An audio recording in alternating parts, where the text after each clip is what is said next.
No. We'll do it live. It. Do it live. I'll write it and we'll do it live. Thing sucks.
What's up, everybody? Welcome to the lab. I'm your host, Joshua Diaz. It's good to see you. Metaphorically, good to be here. As you can see on the screen, I have completely switched. What in the holy veg? I've completely switched to audio only. As you can see, look, take a look here. All right, so it's like a radio show now. That way, I don't have to subject myself to harassment, defamation,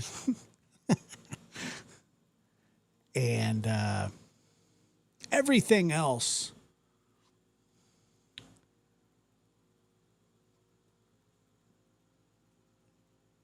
Anyway, I'm just kidding. Hey, what's up? Yeah, clove oil, Rusty, for a toothache. I had a wisdom tooth one time that about killed me. It was one of the only times it was really weird. Like, it hurt so bad it made me pace back and forth. You know what I mean? Like I was pacing. It was just like anything. It was bad. So anyway, I do hope that you feel better soon. Toothache. Yeah, it's almost like, I mean, it's a nerve pain, right? I mean, it's one of the craziest things that could ever happen. You know, I always think about George Washington and his teeth issues, and he had like all kinds of weird substitute teeth. Like he did have some slave teeth. That's not cool. But I think he also had some like donkey molars. And I always wondered, like, I've seen some of his teeth before, like the ones that are in some of them, but some of them are made of ivory too. But I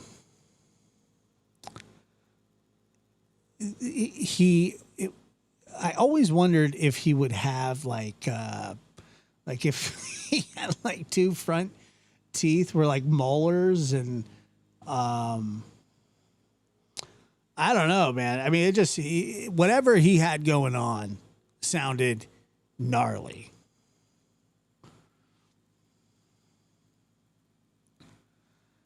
You know. Wow, you never got him, huh? That's amazing. Yeah, so that it's the worst.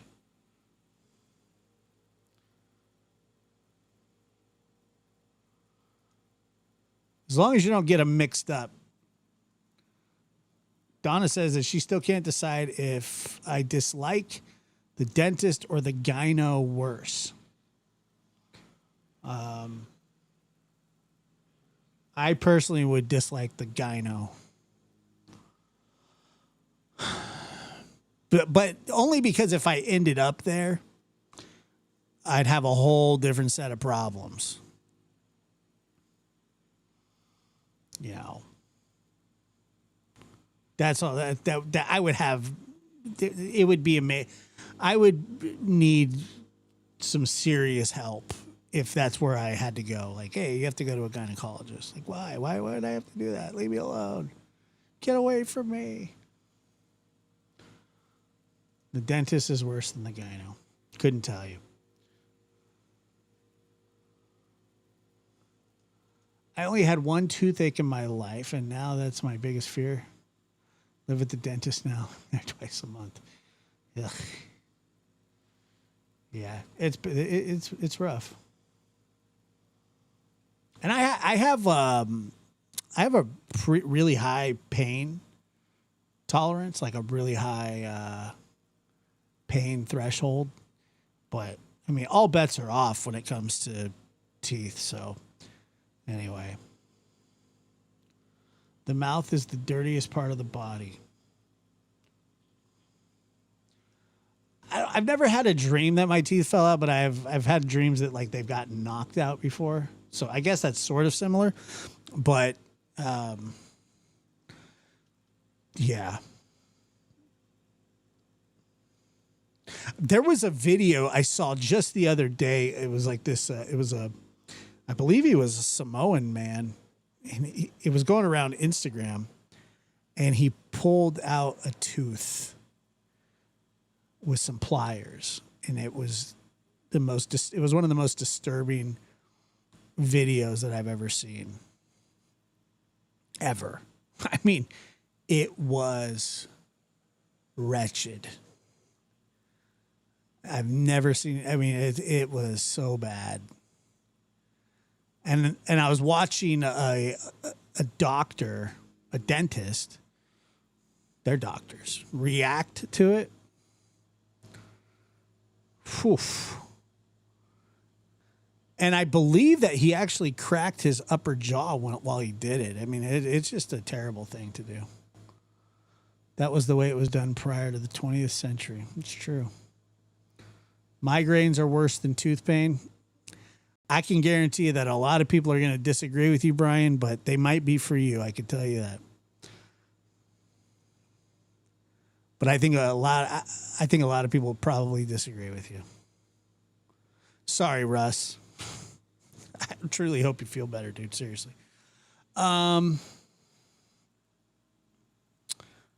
never heard somebody say that a migraine is worse than a toothache. Never. Because one causes the other, but a toothache will cause a migraine, but a migraine will not cause a toothache.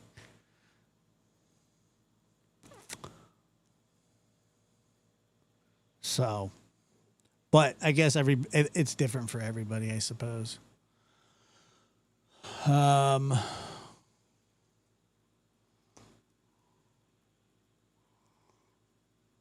Migraines are debilitating. I'm not saying that they're not. Kidney stones are the worst. Oh, God.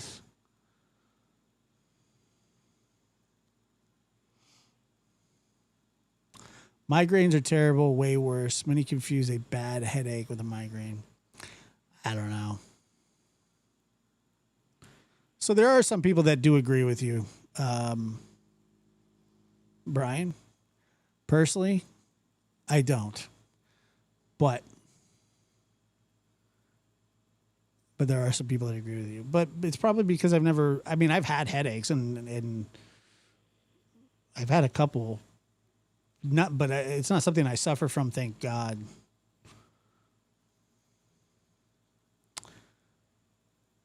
Oh, yeah, I passed a kidney stone. I thought I was going to die. I come here to forget pain, not be reminded. Trying to give birth without any pain meds because they didn't have time to give you an epidural. I know what an epidural is, too. That's crazy. Some people end up in the emergency room for very, very bad migraine. Okay. I get it. Some people think migraines are worse. Some people think toothaches are worse. I guess it all just depends on the severity, right? That's it. I mean, I guess we can all just agree on that. Maybe if you have a migraine that's really horrible, it would trump like a mild toothache. Okay. I mean, I'm not arguing. I'm not arguing semantics anymore. They both suck. They both suck. Pain is awful. You get it? We get it. You ever stubbed your toe? Holy shit. Diverticular pain is the worst. See, now we're headed to a whole new region.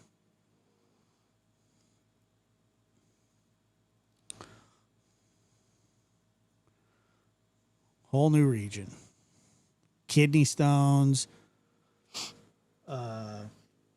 toe stubbing.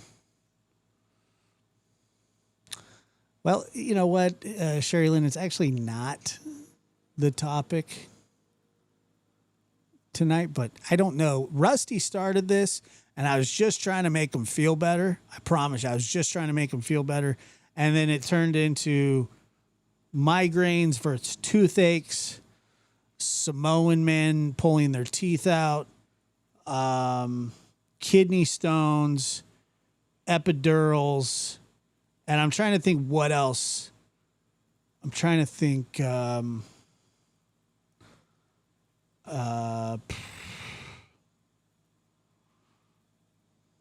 gynecologist. What's worse, the gynecologist or the dentist? I say the gynecologist would be worse for me than the dentist. Now earaches have entered the chat. And the back pain. I get it. We're decrepit. It sucks. And Brian P. has a little part of this. You know, I'm not going to let him off the hook a little bit. I'm not going to let, he's partially to blame for some of this as well. We're on union time here, folks. I mean, what are we doing? What are we doing? I need the rock from Castaway. I think I think he used ice skate.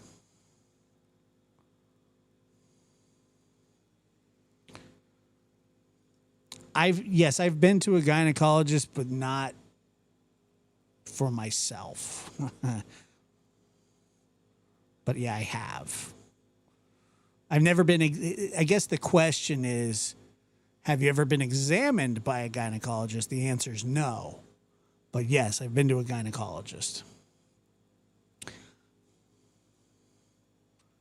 Because my at the time wife, God bless her soul, was having our big-headed child. Massive ass head. The size. So anyway, skate in a rock. Yeah, that's right. I used to call him Bevo Latte because he had more head than he got body. I always liked going to the gyno for some reason. I was like, dude, this place is cool. I remember they had one of the best water coolers, and the water temperature that came out of it, it was beautiful.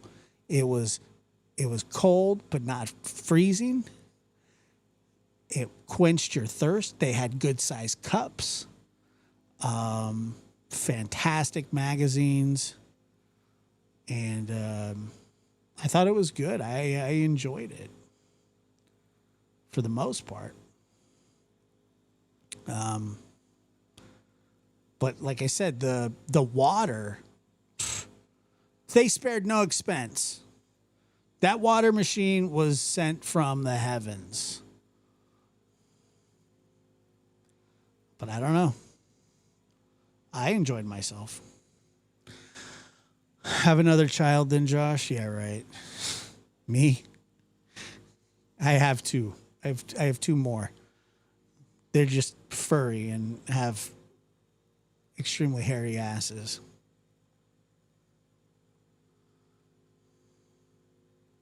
It is I thought it was important. But anyway, I digress, and we'll move on here. shortly. Can you, like me being a grandpa? I'll be the most psychotic grandpa ever.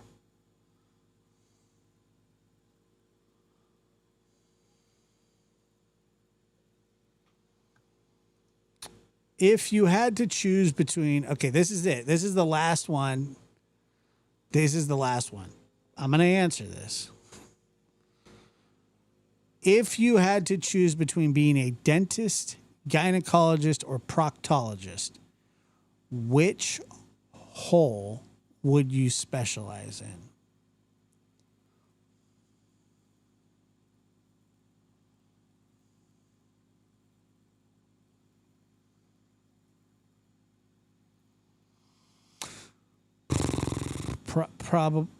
Probably a dentist.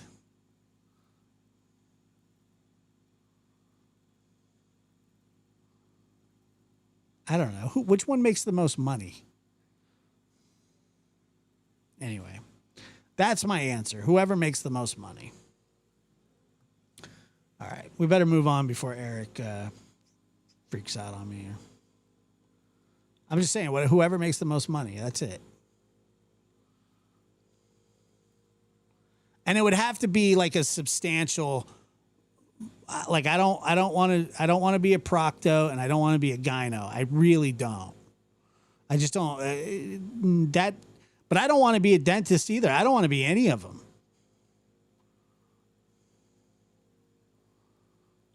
None of them. I don't like any of it, to be honest. But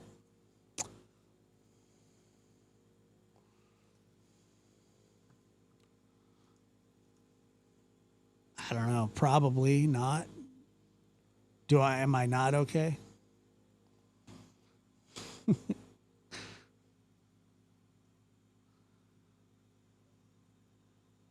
No, I'm not okay. I'm talking about gynecology, proctology, and dentistry. What do you think?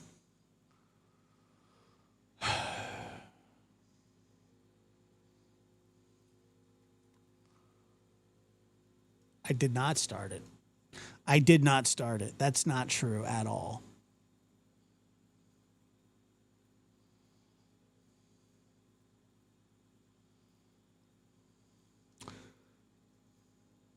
Unless you become a pediatric dentist, I knew someone whose husband, pediatric dentist, made like, okay, I mean, yeah, then I would do it. I did not. I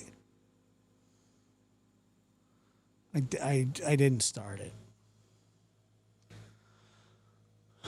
Oh, God. Okay. Anyway, moving on. All right. So,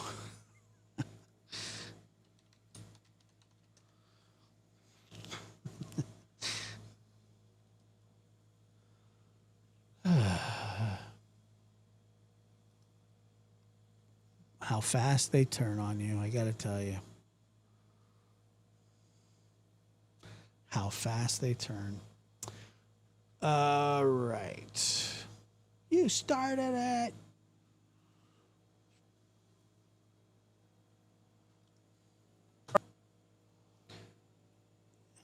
La da da da. Da da da da da. Next, prosecuting Tiger Woods. Oh, dude, I kind of want to see that. Hold on. Didn't Nancy do something about Tiger? Oh God, I don't know. I can't do it. I got to stay on track here. I want to get off track, but I can't. I can't do it. Hey Josh, hope you're doing okay. I'm not, but thank you. Or let's. Did she go off on Tiger? Okay, I got to do it. I'm sorry. We'll get. Hold on. Did you see Gray? He got busted for what? What did he get? What did he get busted for?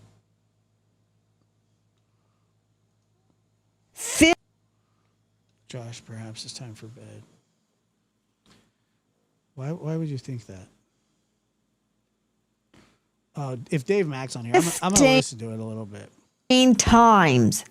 Major golf championship. By the way, I was looking at Tiger Woods' net worth because people are like, yeah, he shouldn't even be driving. He's too rich to be driving. Blah, blah, blah. And I was like, too rich to be driving. Well, come to find out, he's worth $1 billion. $1 billion. $1 billion. So he is too rich to drive. He's a billionaire. A billionaire. $1.2 billion.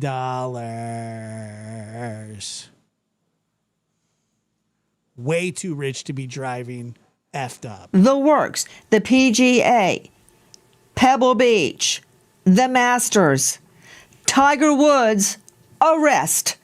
Good evening. I'm Nancy Grace. This is Crime Stories. I want to thank you for being with us. Death, taxes, Tiger Woods rolling an SUV. Did she go off today? Was she crazy? We'll get to Nancy here in a minute, folks. Tiger Woods in the can. The pokey. The big house. That's right. Golf legend. Tiger Woods. The big house. Oh my God, look at that. Do I think it's a pride thing? Yeah, probably. It's like, I guess it's, I don't know. I mean, freedom, I guess. I don't know. Holy shit. Look at the guy.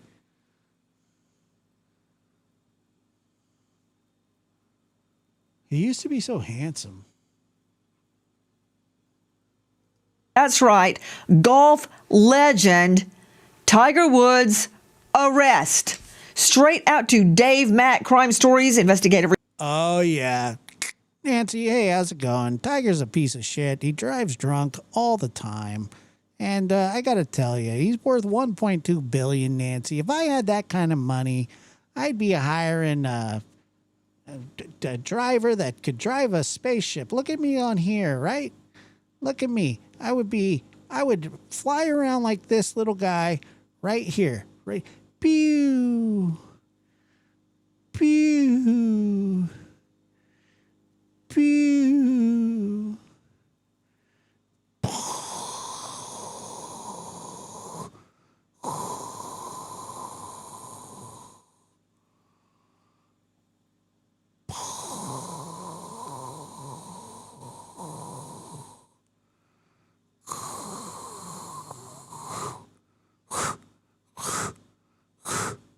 Okay. Back to it. Reporter, what this time? Maybe I should go to bed.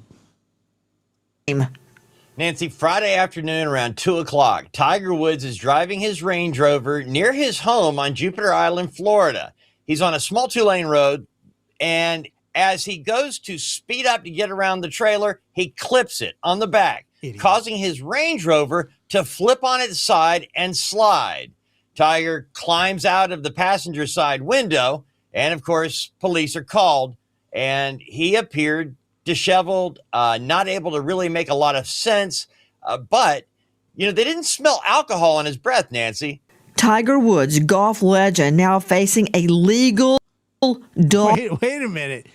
In 2009, he crashed into a fire hydrant?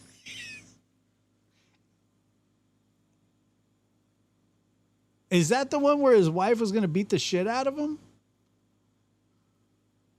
I didn't know he hit a fire hydrant. God, this guy's a menace. Fight against Florida prosecutors. Will they, quote, make an example out of him? What really happened?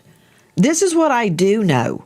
I do know, and correct me if I'm wrong, Dave Mack, he refused a urinalysis. You're correct there, Nancy. We tried to get him to piss in a pisser, but he wouldn't do it for some reason. He gave the breathalyzer, but we said, hey, drop trout and take a piss, pal. And he said no. Law enforcement that came to the scene believe and state in police reports they believed that he was under the influence, not of alcohol, but some sort of drug, be it prescribed or not. Correct. Isn't that true? Absolutely. He did take a breathalyzer. How do you know that? He took a breathalyzer test and blew 0.00. That is why, after a roadside limited sobriety test, detectives determined he was under the influence of something. But Tiger Woods refuses to do the blood test. In Florida, that's a misdemeanor. So he gets a charge for not taking the blood test, and they are charging him with driving under the influence for failing at the roadside sobriety checkpoint. Dave Mack, I believe he refused to give Wow. a urine sample twice, but you're right. He refused it on the roadside and he refused it at the jail. That in itself is an infraction of your driving privileges. You know, I heard that he was going to be knighted by the Queen of England once, and they were going to name him. They were going to knight him cirrhosis of liver. Here's my concern. I love Tiger Woods. I always root for Tiger Woods. I can never get the image of him coming up on the last hole. He'll be wearing a red shirt. His dad in life would be wearing a red shirt, and they would meet, and the dad would walk the course with him. Remember that? That has always been in my mind, and I remember distinctly his first golf competition after his father had passed away. He walked up the hill and there was no dad, and I and every other commentator noticed it. It's very much etched into everyone's mind. He is a media darling. Everybody loves Tiger Woods. But this is what I cannot ignore. Let's see his history. This is not by far Oh, my God. his first driving infraction, and that is certainly a euphemism. 2009. These are the ones we know of. The fire hydrant. He is a beautiful, beautiful golf man. Crash. He collided with a fire hydrant and a tree. How do you collide with both of those things? Neither one of them move. I only remember the tree. The fire hydrant, I do not remember. After leaving his own home. Can't get away from that. DUI number 1. Asleep behind the wheel. Driving under the influence doesn't refer just to alcohol. It's the influence of drugs or alcohol. 2021, 87 miles an hour, and what I recall off the top of my head was a 45 mph zone. In that case, to Dr. Kendall Crowns joining us, renowned medical examiner out of Tarrant County, that's Fort Worth. Oh, God. Never a lack of business at the morgue. He is an esteemed lecturer at the Burnett School of Medicine at TC. Isn't this the same guy that Nancy said that lost all credibility during a show one time? Does anybody remember that? I remember that. TCU, and he is the star. Yes, he's dating Donald Trump's Jr.'s ex-wife, I think. I don't exactly remember.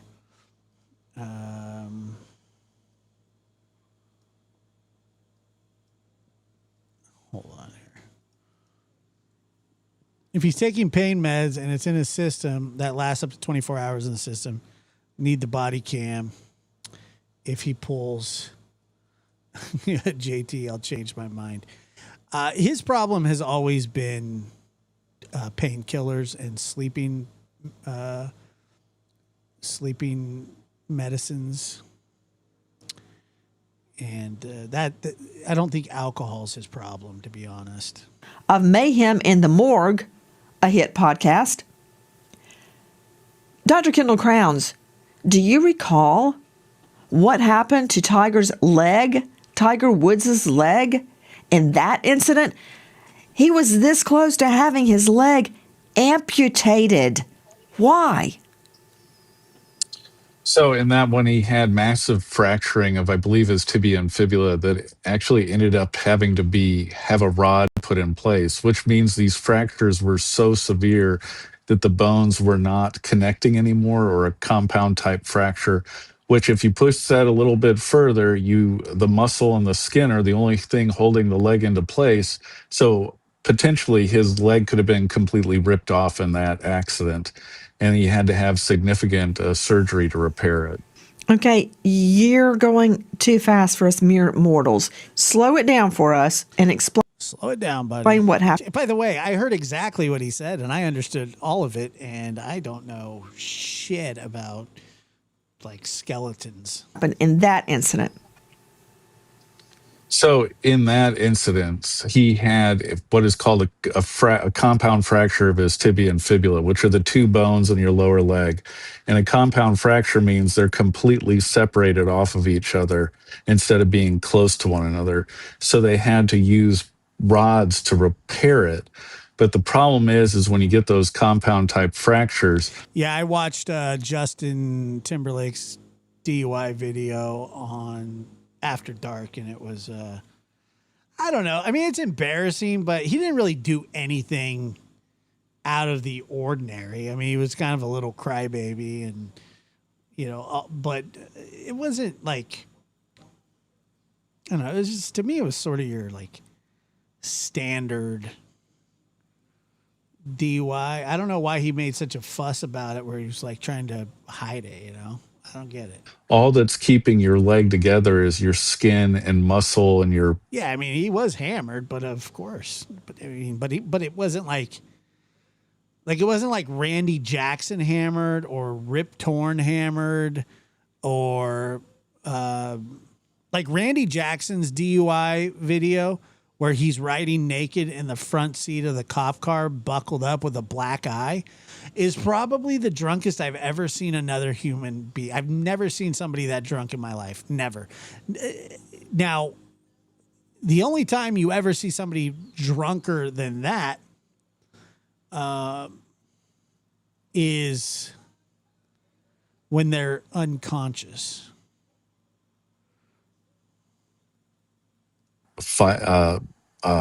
Vascular, and those Not Randy Jackson. Is it Randy Jackson? Yeah. If those get torn even further, your leg completely comes off, because really your bones are what's keeping. No, sorry, not Randy Jackson. Randy Travis. Randy Travis. Sorry. Who's Randy Jackson? Is that the guy from American Idol? Keeping your leg together. And once those are fractured and displaced, the only thing left keeping it together is your skin and muscle. And it doesn't take much force to rip those apart. So he was really close to having an amputation at that moment. All Randys are the same. Dr. Kendall Crowns, this reminds me of the O.J. Simpson murder trial, where Nicole Brown's head was only still attached to her neck because of the little bit of skin in the back. Her everything. All right. If you guys are gonna make me do it, so I'll do it. But I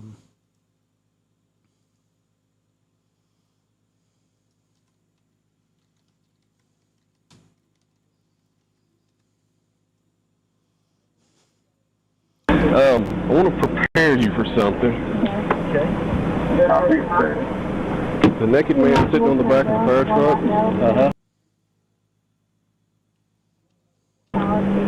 Randy Travis. You may think I'm being foolish. I'm no longer one of those guys. Oh no. Randy Travis was arrested for DUI after he crashed. As long as I live, this love that I give is gonna be with you till the day that I die. Oh, darling, I'm gonna love His Trans Am near Tioga in forever. August of 2012. Forever and ever, amen. Troopers say a blood alcohol sample showed I don't know why he's naked. he was twice the legal limit. In the video, you can hear officers say Travis is running from them. Mr. Travis! Yeah, he's running. He's running naked. Hey! Come back here. Come back. Come back. I'm going to have you sit back down over here, okay? Take me home. Okay, we're going to take you home. Will you? Mm-hmm. Have a seat back over here. Will you take me home? Mr. Travis? By the way, Randy Travis, one of the greatest voices of all time. Swear to God, love him. You're causing Take me home! Travis declined when the I mean, look at that. paramedics offered to take him to the hospital. Mr. Travis, you hit pretty hard over there. I'm as fine as a damn dandy. On the way to the Grayson County Jail, Travis gives the trooper a piece of his mind. I pray to God that he will have a cancerous growth that affects his bones. Yeah, he wished cancer on the he wished cancer on the cop. And every part of his body. Was that directed toward me, Mr. Travis? Yes, it is. And then later, the singer told a story about his harsh childhood and then had this to say. So you He's naked in the cop car in the front seat. think that You may think I'm being foolish. you've got the right to do me this way. No, He does. He has a black eye. you don't. Oh, hell no, you don't. You will die. You better pray now. Why is that? Because you're a dead man in under 10 minutes. But anyway, I don't really hold this against him because I don't hold it against anybody because people get drunk and do stupid stuff. I'm actually a huge fan of Randy Travis. Not so much Randy Jackson. But anyway, but we do need to see his mug. Oh God, I mean, he looks bad there, right? Oh, here's the mug shot.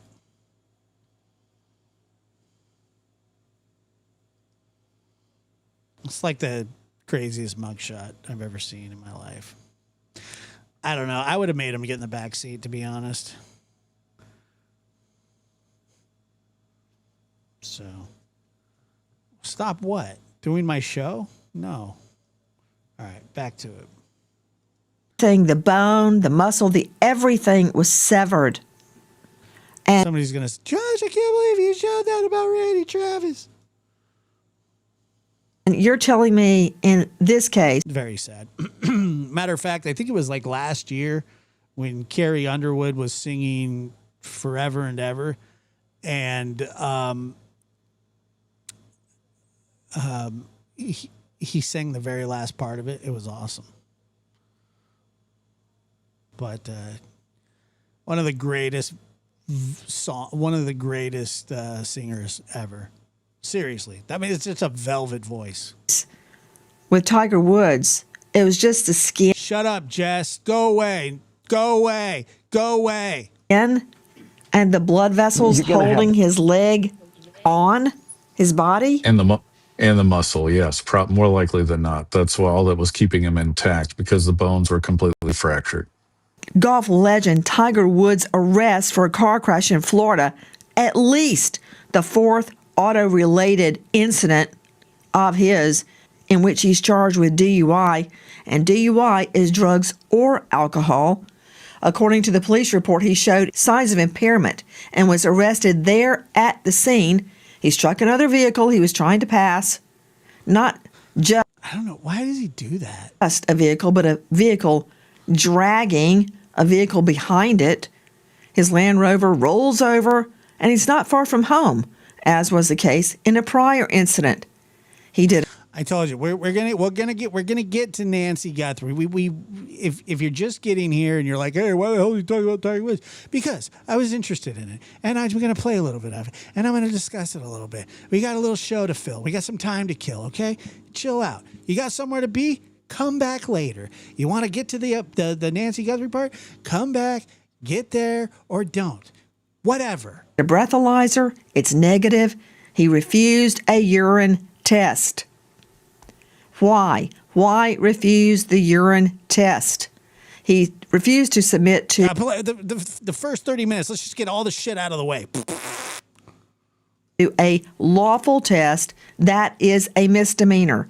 Now, back in 2017, that's when he is found asleep at the wheel, engine running in a traffic lane, damage to the driver's side.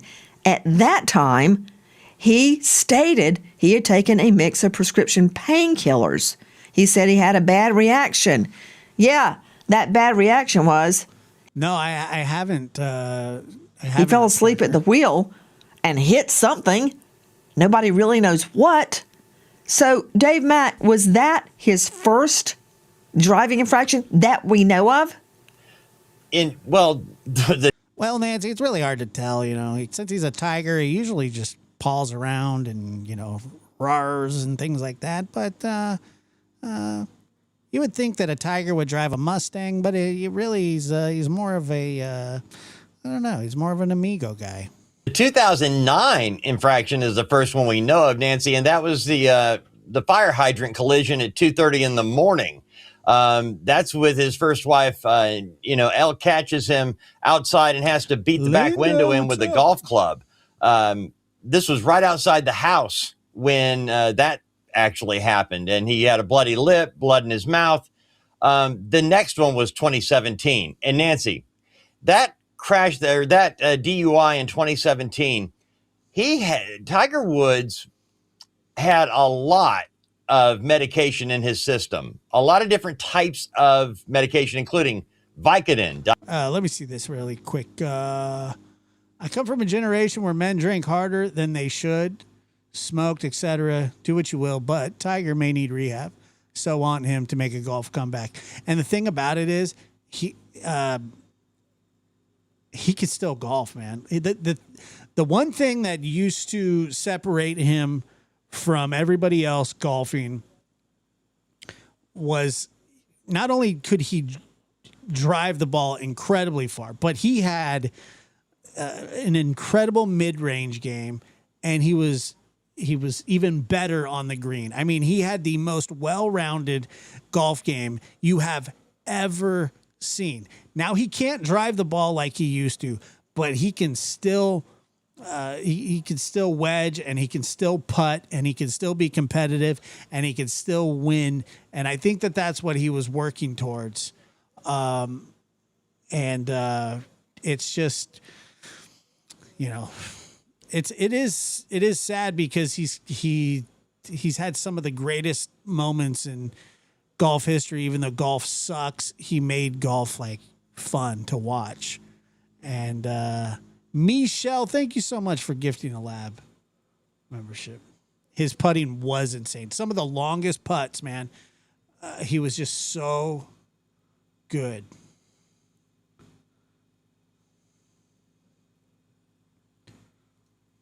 All right, sorry, Jess. Was that okay that I said that? Was that okay, Jess? Where you at, Jess? I lauded Xanax, Ambien, marijuana. I'm sure that any Whoa, one wait of these, wait a minute. Where'd he get all those at? Dave Mack, don't just roll it off. Okay, you said Vicodin, Dilaudid. I heard pot. Was there pot in his system? Yeah, there was. Okay, what else? Vicodin, Dilaudid, Xanax, and Ambien beyond the pot. Yeah, all at the same time. Did you hear Mac laugh when he said that? Did anybody else hear that? I'm going to replay, but did anybody else catch his little giggle? He thinks it's funny.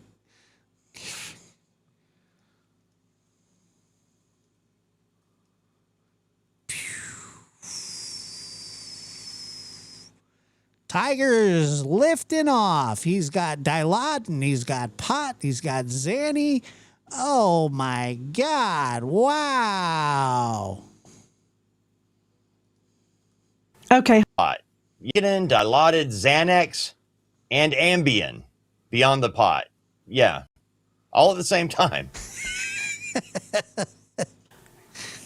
Okay, hold on. To Dr. Kendall Crowns, could you explain what each of those substances are? Certainly. So Vicodin is hydrocodone and acetaminophen together. Hydrocodone being an opioid, acetaminophen being like Tylenol or an analgesic. Dilaudid is also known as hydromorphone. Again, it's another one in the opioid category, which would go along with the hydrocodone. Xanax is an anti-anxiety drug that's a benzodiazepine, also known as alprazolam. So it kind of sedates you. And then, of course, Ambien is used for insomnia. All four of these medications together Like, I mean, honestly, with no joke, that could have killed a lot of people, to be honest with you. would be a very bad mixture that we see in drug overdoses quite common. And it's not something that you want to put together or mix commonly because you can easily overdose. And what they usually do is cause. And probably if he wasn't in such good shape, like athletic, and make no mistake, I mean, the guy is a workout machine. A lesser person in like an overweight person or somebody else that just wasn't in that good of shape very well easily could have fallen asleep and not waking up. Drowsiness or sleepiness, which would cause him to crash his car. Straight out to Dr. Bethany Marshall joining us, renowned psychoanalyst. She is the author of Deal Breakers. You can see her now on Bravo and Peacock, and find her at drbethanymarshall.com. Dr. Bethany, that's a lot of drugs. Some prescribed, some illegal. What do you make of it? Well, I mean, maybe it could be a bit of both. Well, I have so many thoughts about this. One of the things we see with What I'm telling you is Chris Farley had a high tolerance and he kicked the bucket. athletes is that they have Jim Belushi had a high tolerance and he kicked the bucket.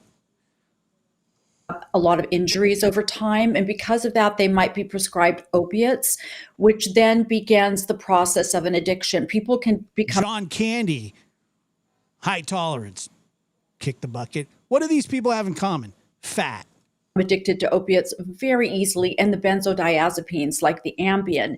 Often with opiates, there's a nodding off quality, like they'll be awake one minute and they will just nod out. Okay, so in the 2009 DUI, what's fascinating is I covered that with you, Nancy. I remember being in the waiting room or the green room at CNN, and all of Tiger Woods' girlfriends were coming in. So I was able to hear all the behind scenes stories from them. But what was clear was he took Ambien at 2009, fell asleep. His phone kept blowing up. Elin Nordegren looked in the phone and saw that there were all these girls. She grabs one of his golf clubs. I don't think she hit him with it, but she grabbed him, woke him up. He ran out the door on Ambien, climbed into a golf cart and hit a tree. So you already have, Where does the hydrant come into play, though? I don't remember that. The benzos in his system, poor judgment, impulsivity. And then you see the next one, he just kind of nods off in the car. By the third time, where he almost had to have his leg Matthew Perry was overweight for quite some time in his life, too. amputated. What I'm saying is that Matthew Perry was not a top-notch athlete in incredible shape. Tiger Woods was a workout freak, is a workout freak, who just happened to have a drug problem as well. Matthew Perry was kind of a doughy actor, and that was about it. That's all I'm saying. They didn't have the cardiovascular fortitude that somebody like a Tiger Woods would have. But I'm saying, yeah, tolerance plays into it. But I mean, his body obviously was tolerating it a little bit. My guess is that he would take one, doesn't feel high enough, and then would then add another one in, still doesn't have the desired effect. If you've ever heard of the term chasing that first high, it's the term Tiger's still in great shape physically. when people suffering from substance use disorders try to create that initial euphoric effect when they first take a drug. And that's why they take more and more. And eventually, I think what Dr. Kendall Crowns is referring to in terms of overdoses, I call it pulling a Heath Ledger, because God, really? Pulling a Heath Ledger? pretty much your breathing is suppressed and you just drift out of this world. And then that's it. And so at this point, he's kind of lost a sense of where he is, who he is, how much he has taken. I guess he's just sober enough to say he wants to refuse the urinalysis, but he's definitely extremely impaired. You know, remember, Dr. Bethany, after the incident in 21 where he shattered his leg, he had to have a hospital bed put in his home, and he was completely immobilized for 3 months. Mm-hmm.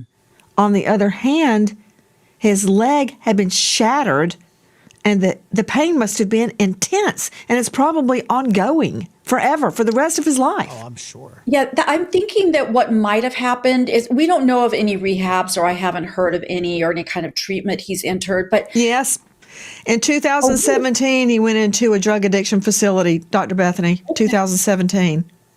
Well, good for him. But in that drug addiction facility, you know, if his leg was almost amputated, they would have to prescribe opiates, pain medication, maybe morphine. So perhaps paradoxically, the accident re-addicted him by reintroducing him to these kinds of pain medications. These substances act on the reward centers of the brain, which becomes a powerful motivator for taking more and more and more substances until the person is completely addicted. American homeowners, the FBI, shooter.substack.com. Oh my God. Well, let's step forward. Crap. I hate when I do that. It drives me nuts. PR guru to the stars and celebrities, Rob Shooter. He is also the author of a brand new book. It started with a whisper. Yeah, I feel bad for him too. But here's the thing that I don't feel bad for him about, because there are a lot of people out there that suffer from these kinds of addictions that, look, there is help out there for everybody. I mean, I think I say that, you know, sort of not completely understanding because I've never been to a rehab or anything like that. But I know that the help is offered. Some people can't afford it, and sometimes it takes a long time to get in to some places. But the thing is, he has resources that only 1% of the entire world has at his disposal. And he could get the best help possible over and over and over again. And that is why it's very frustrating for somebody like a Tiger Woods, because you see people who have to wait for a bed to open up for a rehab, and they don't get the rehab in time. You know, it's like a publicly funded rehabilitation center. Tiger Woods could go to the greatest addiction facilities that have ever been assembled with the best and most expensive doctors. So that's why it's frustrating. Now, I understand just because he's rich and famous doesn't mean he has to go. But what I'm saying is he has the opportunities that most people don't.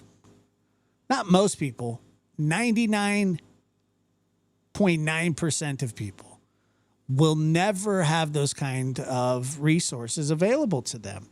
Now, does that mean he's going to use them? No. So do I feel bad for him? Absolutely, I do. But I feel just as bad for the common person who has addictions. I actually feel worse for those kind of people who have to wait for a bed to open up. That's all I'm saying. That is now number 1 on the Amazon charts for new releases. You can find him at robshooter.substack.com. That's right, Rusty. He could see the best gyno ever. Rob, if and when will the public get fed up with second chances for Tiger Woods? When? Well, I mean, that doesn't matter. It doesn't matter when people get fed up with it. I mean, he'll get as many chances. That's another thing that money does for you. That's another thing that his resources do for him. He can have as many chances as he wants until he hurts himself or hurts somebody else. He can roll as many cars as he wants. He'll be back out doing it again if he wants to. Nothing is going to stop him. There's going to be no fine he can't pay. There's not going to be any class that he can't take. He can do all of those things that to keep getting his license back, to circumvent the law. He can do it over and over. No one gives a shit if the public's fed up with it or not. Obviously, the public is fed up with it. Yes, we're all fed up with it. Should he be doing what he's doing? Could he kill people? Yes. Has he? No. And so far he's gotten away with it. And until he actually hurts somebody else, there's going to be zero accountability for him unless he gets clean. And he knew not to take that test. I would have never known that it was only a misdemeanor to not take a pee test in jail. I would have felt like I would have had to do it. You don't think that his lawyer said, guess what? You don't have to take it, and all they can charge you with is a misdemeanor. It's not a felony. I think it's happening, Nancy. I really do think it's happening. There's an epidemic of drugs, substance abuse amongst the rich and the he loses his license for a year. Big whoop. Famous. That's not even an issue for him. If any of us lost our license for a year that rely on driving every single day, it'd be a big friggin' problem. But it's not a big problem for somebody who has $1.2 billion. It's not even an inconvenience. He may like to drive. The powerful and what the side. But that's it. He can get anywhere he wants. So he can fly on his friggin' jet. He can do whatever he wants. It doesn't matter. That story here. Money makes a difference. Life is easier. You get better breaks. People treat you differently. Don't let anybody ever say that that's not true, because God, it really is true. Is that not only has Tiger not learned his lesson, he's continuing to put other people at risk here. If he wants to do drugs and stay home and pass out, up to him. He can live that life. He's got plenty of money. He doesn't need to worry about going to work tomorrow. However, to get in a car, to drive on public streets, to put other people at this danger is so galling to me. That's the issue. That's the issue. I don't care if Tiger gets in a car and crashes it and hurts himself. Is it sad? Sure. Yeah, it is sad. It's horrendous. But he's going to hurt somebody else. So wrong to me. And I think that's what the public is going to get sick of. Not Tiger. If he wants to kill himself, if he wants to mess up his own life, that's up to him. That's what I just said. However, he can't take us down with him. That's what's going to stick. He is a media darling. Everyone has a soft spot in their heart for Tiger Woods. We've watched him grow up and become the champion that he is. You said he hasn't learned his lesson, but apparently he learned not to take a urinalysis. Yeah, really good point, Nancy. So he learned the law here, or maybe how to avoid the law. He knew not to take that. That's what I said too. Test, and you gotta ask why. This is not a dumb person. I've met Tiger. I've interviewed him. He's a very, very smart person who has worked extremely hard It's to not that smart. get where he is, but he's also too riddled with demons, and he's never ever really dealt with them, and it feels crisis after crisis. He just picks himself up and moves on. Maybe this time will be the final warning. However, my experience with celebrity is that it won't be, Nancy. We're going to be talking about this again, I fear, sooner than later. Well, I get a lot of my sports. Let me see here. Remember George Jones rolled his Lexus off a bridge drunk and walked away. I think I do remember something like that. He is riddled with, I mean, he's got issues, News from Dave. That's the thing that money doesn't stop you from having issues. It just helps you cover those issues up. Portnoy at Barstool Sports. Portnoy is tearing into Woods and demanding he go to jail. Quote, "You're going to kill somebody." So here's my next question to you. Rob Shooter, have you noticed how the media and the public turn a blind eye to Tiger Woods? But if it's someone, let's just say Britney Spears, for instance, they go hog wild trying to crucify her. And I'm not saying she should get special treatment. I'm saying I see a difference in the way she's treated and the way he's treated. There's no doubt, Nancy. He obviously likes to drive. That's what it is. He likes to drive. And he likes to get turned. Double standard here. Is it because he's a sports star rather than being a musician? Is it because he's a man rather than being a woman? I don't know if I know the answer to that, but I do agree with you, Nancy. Because he's a champion. And he's a black golfer, which is a rarity. And he seems like a nice guy. And Britney Spears, who I know nothing about except that she said that Justin Timberlake's weenus was like a cheese doodle, or I don't know. Was it a snickerdoodle? I can't remember. But I'm sure she has some mental problems, but she's not. I mean, is she getting DUIs? I don't know if she is or not. Recent Shooter. I'm just a trial lawyer. You're the PR guru. You're the one with the #1 book on Amazon. It started with a whisper. Did she just get a DUI? Don't pontificate and throw the question back at me. I want an answer. You know the answer. What is the Unbelievable. So she got a DUI too. answer? Why is he treated with kid gloves and she's thrown under the bus? I think it's because it's easier to punch Britney Spears. Britney is out there, more sloppy, more messy. She posts these videos. Tiger's a very private person. So I think with Tiger, he's managed to keep this illusion that he's still the guy that we want him to be, where in reality, we now know that is not the case. Hold on just a minute. I'm sorry to interrupt you, but you say she puts out these videos and looks messy and sloppy. You're right. You're right. You told me and I said I didn't care. Well, then that's one for Britney, because I didn't hammer her and I don't care.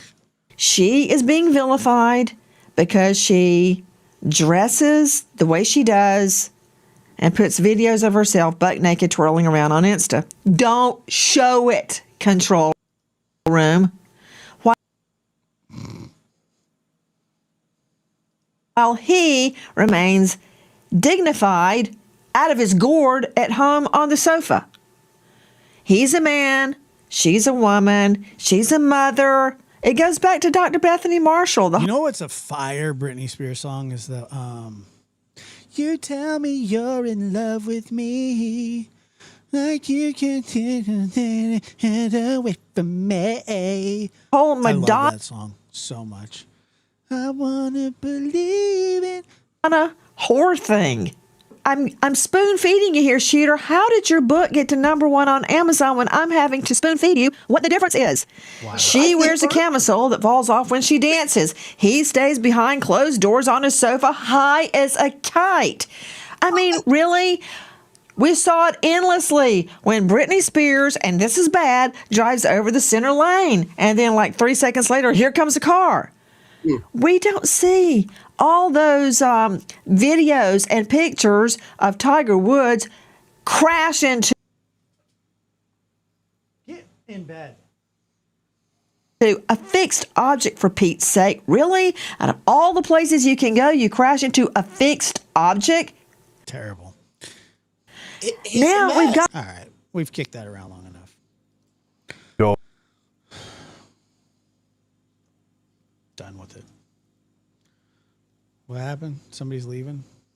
Bye. Why? You're leaving? Don't leave.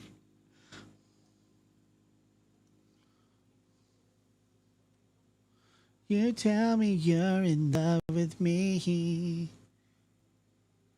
Like you can run away from me. I love that song.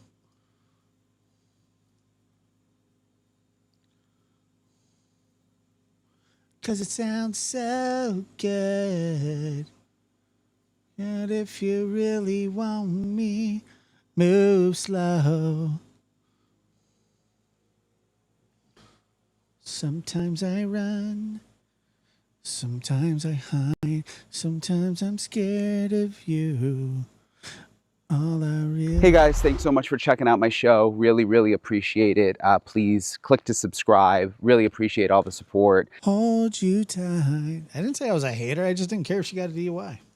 It is day 58 in the search for And I don't think like the whole Britney thing's that fascinating either, to be honest with you. Nancy Guthrie. This is Nancy's house right here behind. I feel sorry for her. I mean, obviously it's a lot quieter out here than when I was here a couple of weeks ago. I just flew back into Arizona, flew into Phoenix last night, drove here to Tucson. A couple of things that I want to work on here this week. Tiger could get JLR to drive him around. He's got his own problems. Hey, go get in bed. Up. Go in. Get in bed. Go. Macho. Go. Up. He doesn't listen to a word I say. Related to the Nancy Guthrie case, which I'll have more on later this week. But in this episode, I'm really focusing on the back side of the house, especially in light of what Savannah said about the back doors being propped open. I'm going to take you behind the house. I went with former Pima County SWAT Commander Bob Krieger back there and just discussed, what may have happened here now that some of... Would I bail who out? Britney Spears? These new details are coming out about the doors being propped open. It's so interesting to be back here, by the way. I was home for a couple of weeks, but it's still so weird to think about what happened here and that it's still unsolved. So I'm going to get into all of it in this episode of Brian Enton Investigates. All right, hey guys. So again, I'm back in Arizona. I'm outside Tucson. I'm actually very close to Nancy Guthrie's house right now. I'm on the opposite side. Normally you guys would see me where I just was in the front of the house, but I'm actually behind. Let me see.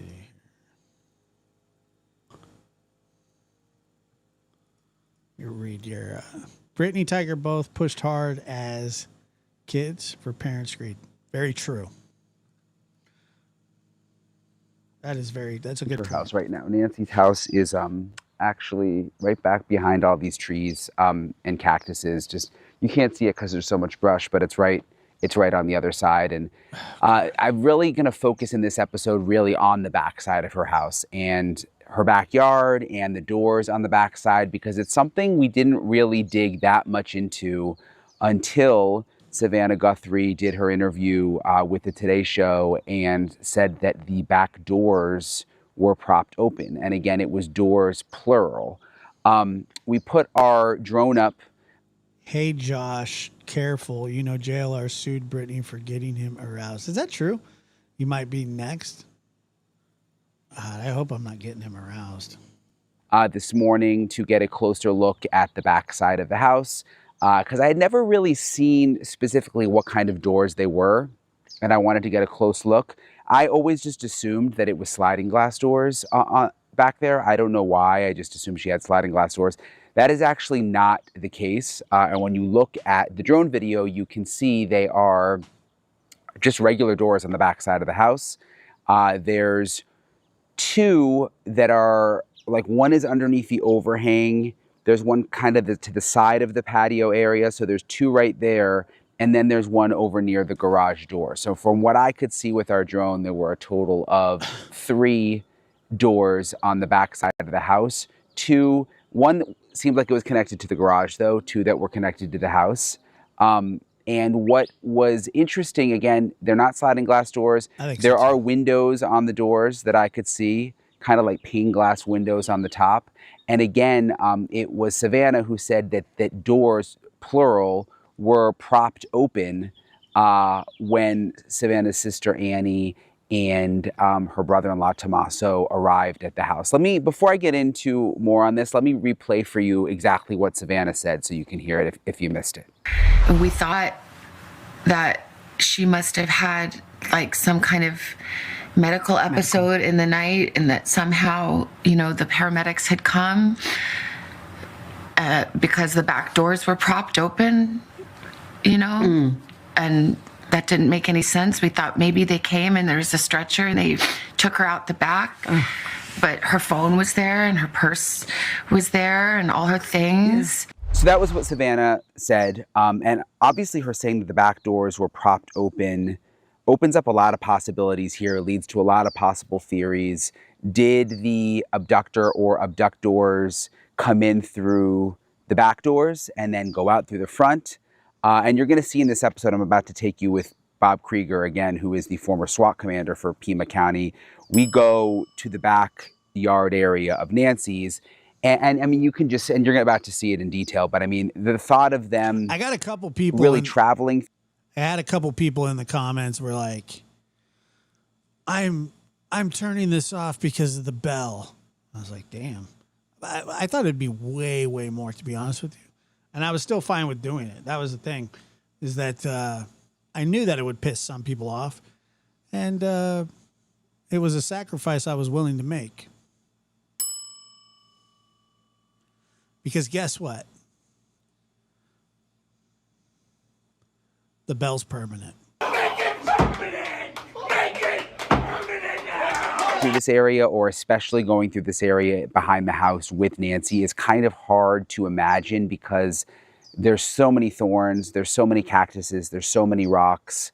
If it was nighttime, the fact that she couldn't even walk to the mailbox some days, Savannah said, it's hard to imagine her being able to walk through this back area or even them being able to carry her through this back area. The bell is for a lot of things. It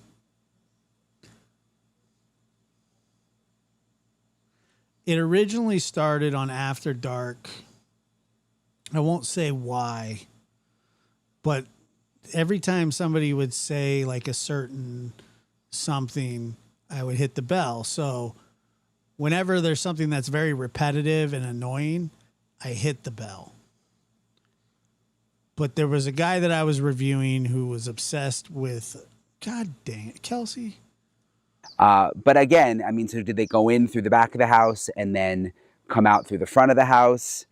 We don't know, but there's a lot of interesting theories to talk about. So right, I get it. Wieners. Yeah, okay. Let me play for you my full interview as we kind of walk around the house with Bob Krieger. Again, he was a long time. Can't wait to have Diane Fanning on the show. He was with the sheriff's office here in Pima County for almost 3 decades. He was the SWAT commander. He's pretty much done it all at the sheriff's office. So he's always a really, really great resource. He met me out here today to kind of go through some of this. And I want to play that for you.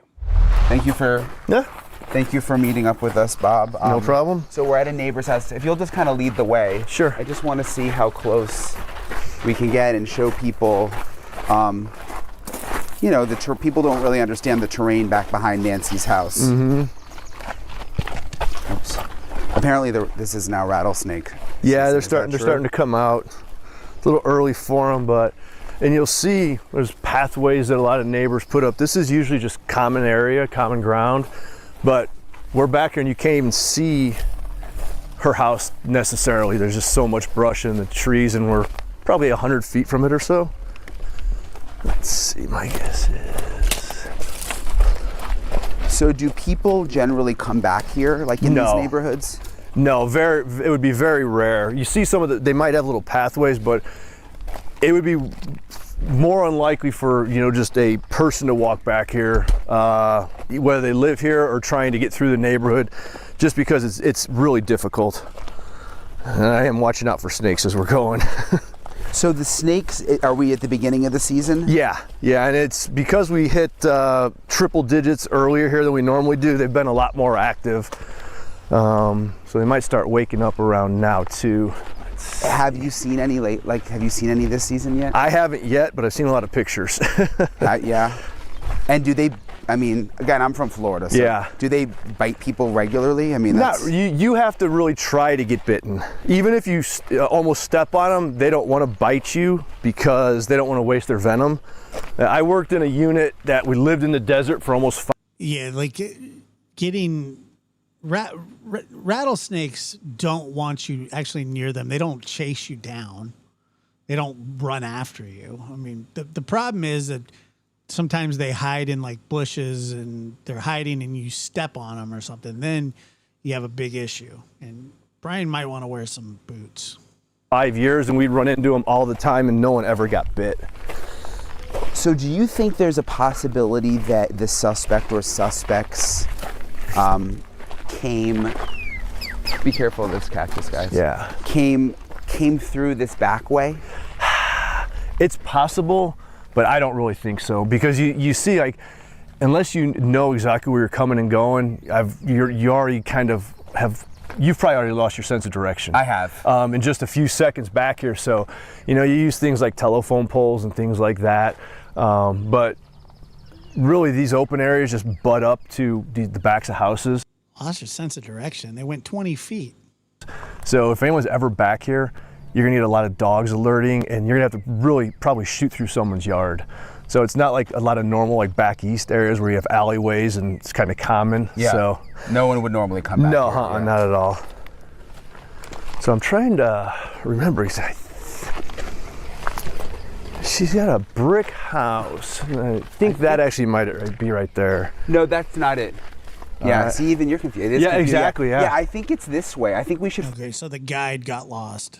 follow the poles. Oh, yeah. Yeah, because when I was looking at the drone, we're actually not as close as it feels. Okay.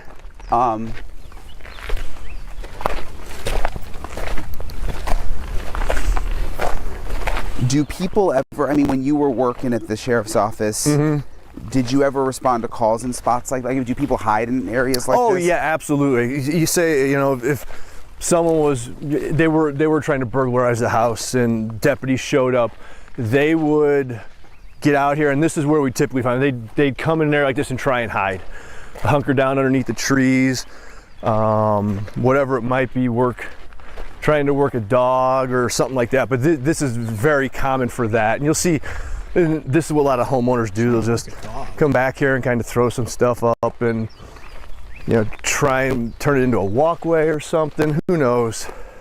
Hopefully we're not. Maybe. Yeah, even worse. I think it might be back this way. Do you think? I'm gonna pull up my map real quick. Yeah.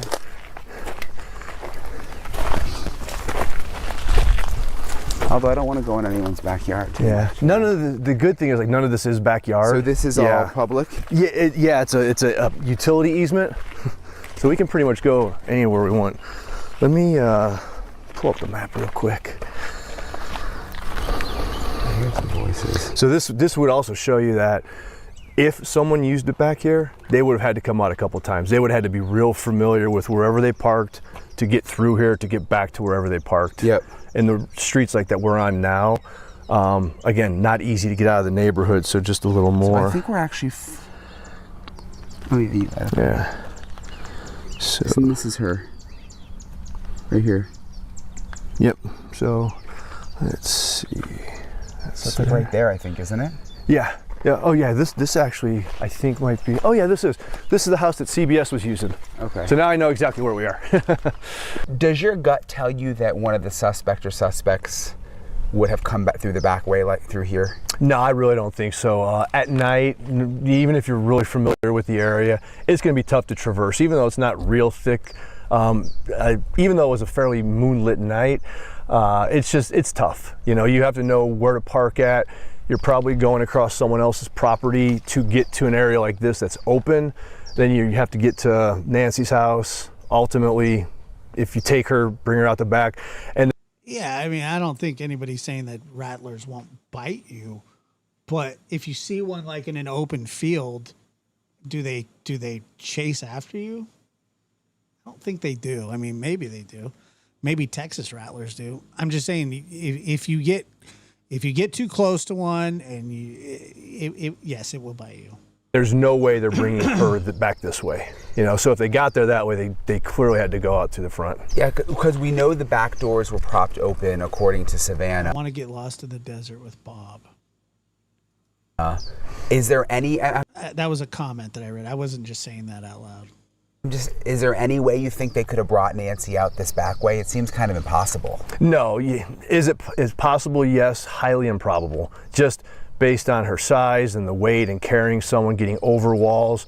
Just, you saw Cactuses everywhere. Yeah, you saw difficult was just for us to walk through her by ourselves. Imagine trying to carry someone either by yourself or with the help of somebody. It's not easy, and so I don't think the back way would be practical at all. And it's not going to be quick, and it's going to be loud. Yeah, you're going to get more attention at 1 o'clock in the morning in an area like this than you are walking up to someone's front door. When people have dogs here, sure, and I'm sure that they're not used to people being back here. So especially at that time of night. Yeah. So you're going to get all the dogs in the neighborhood barking, kind of going off and things like that. Did you hear there was the dogs at this house nearby, and the owners were telling me that around the time that Nancy disappeared, the dogs wanted to go outside. Yeah. Have you heard about this? I have not. And no. They were looking in the direction of Nancy's house. Yeah. And they never wake up in the middle of the night. It would make sense. My dogs, if someone walks, I live in a very similar neighborhood, kind of geographically like this, and if someone's walking or even in the area, they do the same thing. So, because it's usually very quiet. So the littlest thing on a lot of dogs, they're going to alert to it. And we've used that, officers use that. If you're chasing someone through an area like this, you stop and you listen. And if the dogs over there are barking, I'm going that way because that's probably where the people are going. So it would make sense. Very quiet, very established for a Tucson neighborhood. It's probably the oldest ones, built in the 60s or 70s.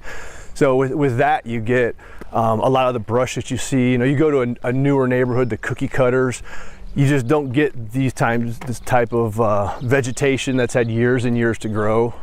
And you see it's a lot of houses offset from the road fairly well, and tough to see the road or see what's going on. And that's why people move here. It's a really more nice private neighborhood. It is. It's gorgeous. Yeah, dogs get bit often by them. It's beautiful. You get into established ones like this. That's kind of why I chose my neighborhood. Very similar to this. Larger lots. You get that privacy that you're looking for, but then you also run into the privacy issue that you've run into with the case. Yeah, the reasons a lot people of stuff love it have made it harder. Exactly. Yeah. It's a double-edged sword. They've got cameras, but like the cameras at this house right here, they're not going to see us right now. We got too much brush in the way.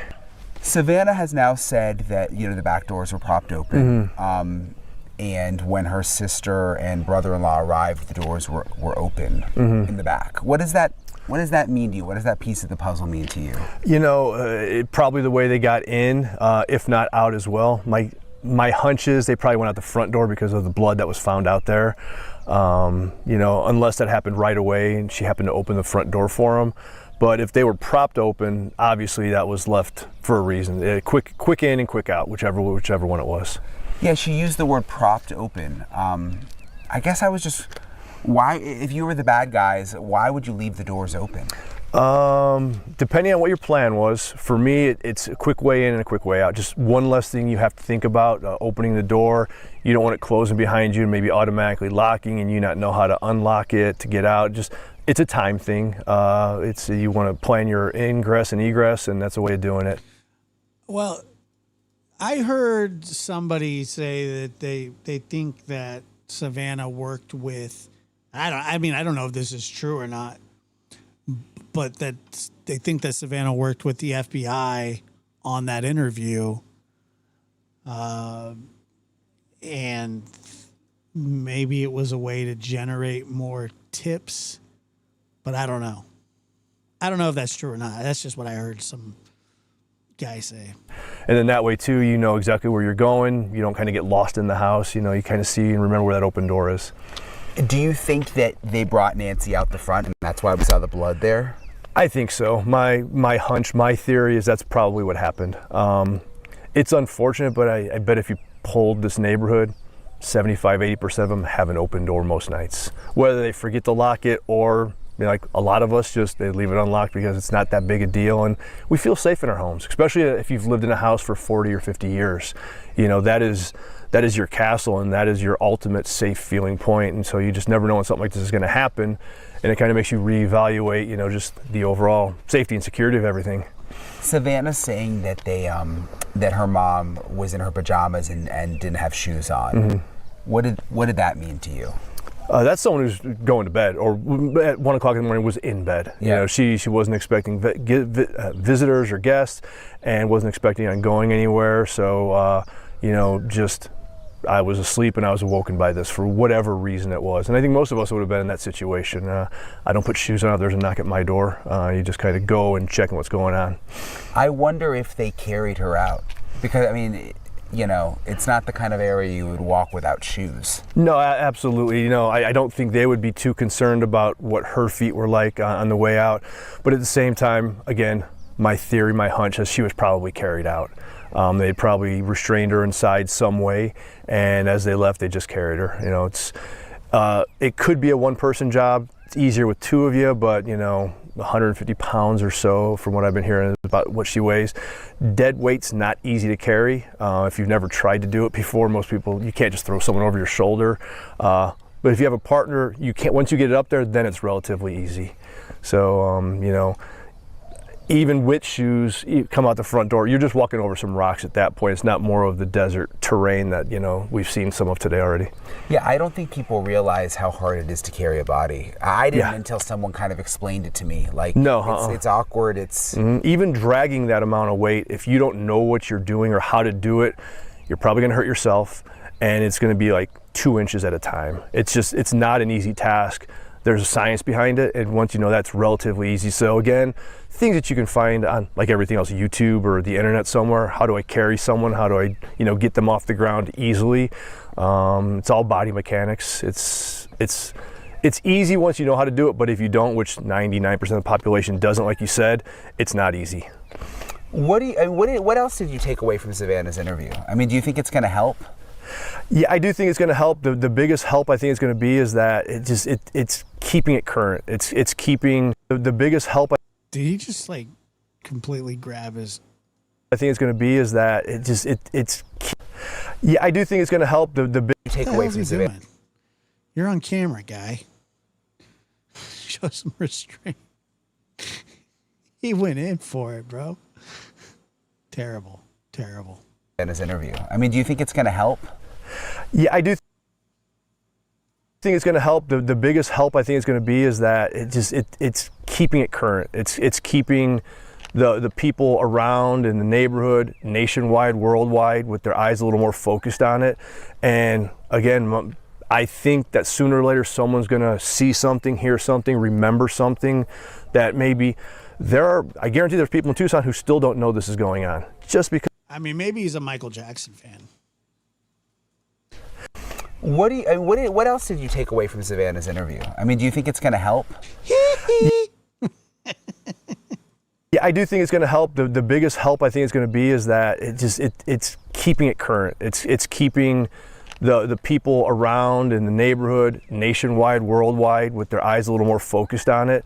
And again, I think that sooner or later someone's going to see something, hear something, remember something that maybe I guarantee there's people in Tucson who still don't know this is going on, just because there's folks who don't watch TV, don't follow it, and they're like, oh my God, that reminds me of that woman I saw 2 months ago, and then they call it in. So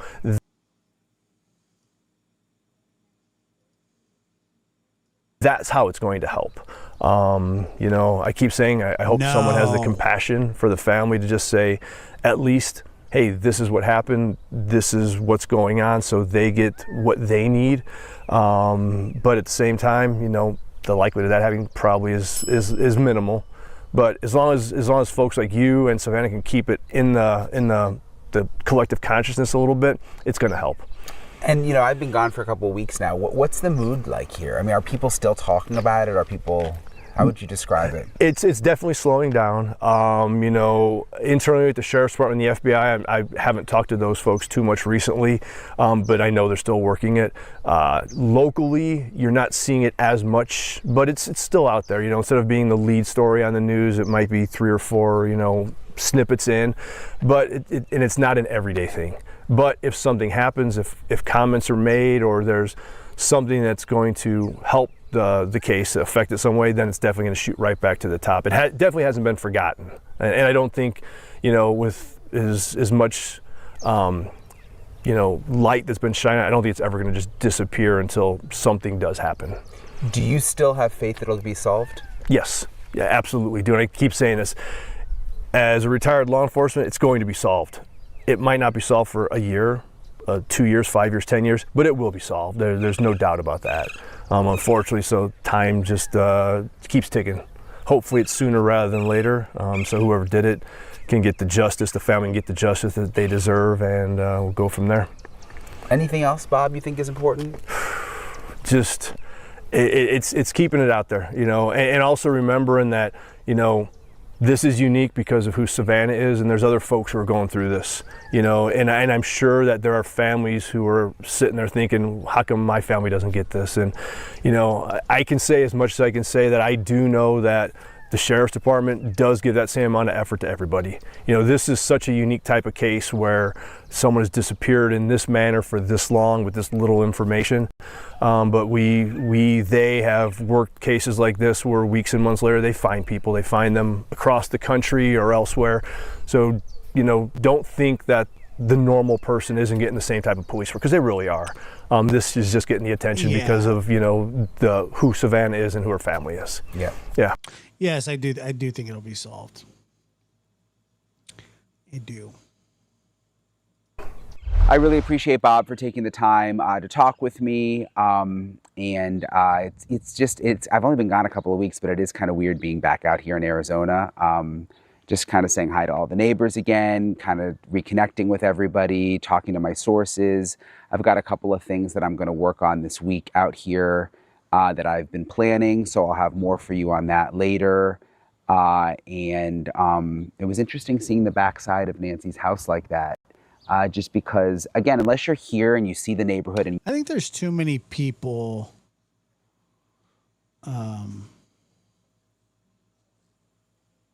I think there's too many people working on the case. You know the terrain, you don't realize how rugged it is. And just being from Florida, again, I mean, I'm used to like swamps and gators, but the whole rattlesnake thing here, and there's just everything has thorns, it seems like. And they really do take the rattlesnake seriously, by the way. I mean, several people have warned me, like, hey, you got to be careful. The rattlesnakes, a couple of the neighbors have already seen them out in the last couple of days. I guess this is the time of year where they really start coming out. So that's serious too. And that also goes back to, by the way, you guys remember I interviewed the handler of the search dog. So I know when Chris was on, he was like, "Oh, can I say whose channel I saw it on?" I was like, "I don't care." I did not expect him to say Gray Hughes, or I would have said no.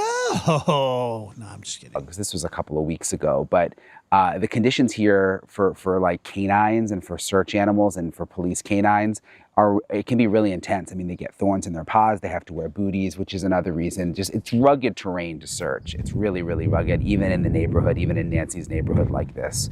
So hopefully you guys got a good visual of that from this episode. So I'll keep you guys posted. Again, there's a bunch of stuff I'm working on. I'm going to be here all week. I appreciate you guys for watching.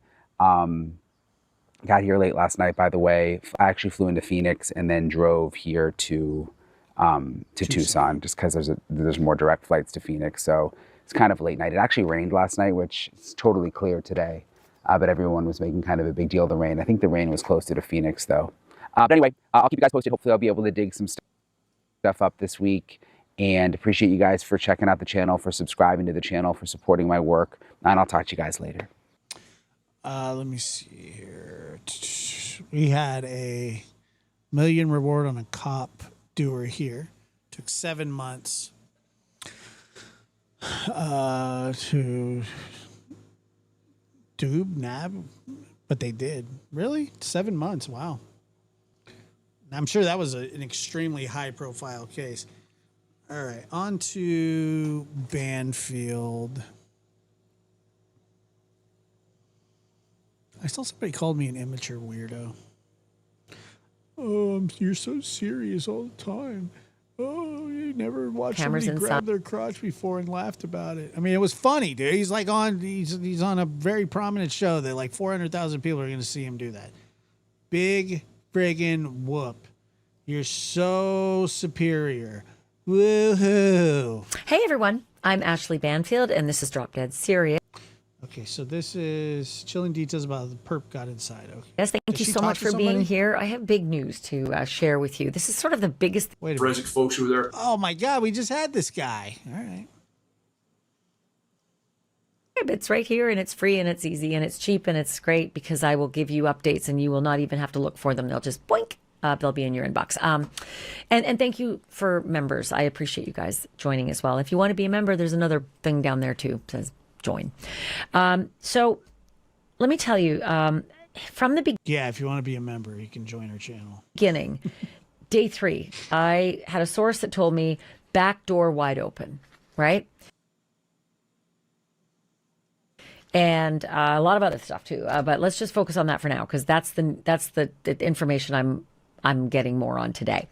And Savannah Guthrie gave an interview to Hodocopy on the Today Show and said her sister was on the phone with her, and Savannah's in New York, saying his mom's missing. And the back doors were propped open. That's how Savannah worded it. And it seemed like maybe it was a misstatement. Nope. She said it 2 different times in the interview. Back doors propped open. Well, this sounded very different than the source that I had. Back door wide open on day 3. I've had 2 subsequent law enforcement sources since that have confirmed back door wide open. So I started thinking, and Gray Hughes has been very helpful in navigating the back. Oh my fucking, what the back of the house to determine that there are 3 back doors. Originally, I thought there were only 2 because you can't see one. Why does this guy get any run whatsoever? Navigating what? What did he do? One of them. It's real hard to see it. It's like perpendicular to the length of the house because the back patio kind of juts out towards you if you're standing in the backyard, and then continues. And that door is... Look, there's a... Look at over there. There's a propped open door. Propped open door, and there it is. It's a propped open door. That's what it is. Propped open. No, it's not propped. It's just left open. Perpendicular to the length of the house. And so I've learned that there are 2 doors on that back door to the left of the patio sofa, the one you can't see. It enters the kitchen. Okay. Look, we need more super chats and we need more memberships. Okay. I can't believe I have to even bring it up. There used to be a time where I never had to bring it up. But now I have to, because we give it all away to charity. That door goes into the kitchen, and there are 2 doors. One is the screen door, and one is the inside door. And those were the doors, plural. I'm just going to go make a video because this isn't worth it. That were left open. So when Savannah says the back doors were propped open, it's 1 entrance, but 2 doors. I had guessed that might be what had happened, that one of the doors had a screen door or a storm door, but I didn't know which one. And it is not the one to the right of the sofa on the outdoor back patio, because there's a lovely bluish door to the right. No screen door that we could see there. Maybe it's on the inside. I don't know. But the entryway that was left open was that one that goes in the kitchen to the left of the back patio sofa when you're looking at the back. So that's one big earth-shattering piece of information that I was able to determine after talking to several sources in law enforcement. Another detail that really floored me was that the perpetrator used Nancy's flower pots to do this. He took her beautiful flower pots that I can only imagine she spent time nurturing and making beautiful for her back patio, and he used them for his evil fucking plot. He took her beautiful flower pots and he propped open that screen For some reason, door. she wedges the F word in. I don't understand. I don't really get it. She crowbars the F word in. You know what I'm saying? I don't understand why. I don't understand why. I don't care. I'm not offended by the F word, but it's like she does it on purpose. I don't know. Remember, I also told you, what? Back patio. I mean, it's just a little try hard, I guess. I don't know. Maybe some people like it. And he used them for his evil fucking plot. I mean, come on. He propped the back door open with flowers. He took her beautiful flower pots and he propped open that screen door. Remember, I also told you that my sources in law enforcement told me that the Guthrie kids had told them in law enforcement that their mom rarely locked her back doors. This might have been one of the ones that was unlocked. And he opened that screen door and he propped it open with a flower pot. I'm not able to tell you if that inner door also had a flower pot. It is possible that door just stays open, right? Because it's a heavier door. And in one of the photographs, you can see it behind Savannah as she's playing guitar in her kitchen. Wait, so that's Annie right there and Savannah. That's funny.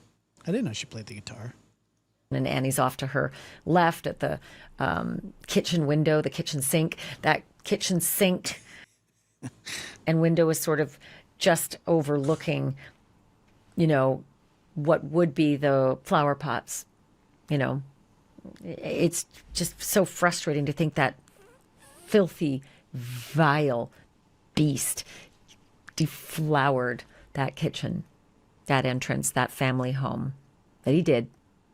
My sources say that's where he got his entry. But that's not the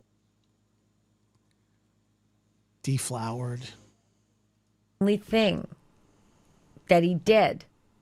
He also took Nancy's beautiful flower pots and he propped open the back gate. You know, the area that you enter the backyard. If you're looking at her garage, the back gate would be to the right of the garage, in between the casita, the guest house, and Nancy's garage. That's how he got in to the back. I really used to like Banfield a lot, but now she's gone rogue. And he propped open the back gate with, again, Nancy's flower pots, using them for his evil. What's so fascinating about this is why. Stop, Macho. Why'd you prop them open? Get in bed. Go on. What was the reason that you needed those things to stay open? The back gate and her back kitchen doors, screen door and heavy door. Why did you need them to stay open? Scumbag? What was your plan? What was your sick, twisted fucking plan? Did you know that there was an elderly lady inside all by herself and you knew where her bedroom was? You just have to get through the kitchen, take a right, go through the family room, and then into the back master bedroom, all the way over on the right side of the house if you're looking from the backyard. Did you know? Had you been looking through her windows, making sure that you knew how to get through that place in the dark? Is that what you were doing? Did you think, maybe there is somebody in there, so I better have a fast exit? Because I'll tell you something.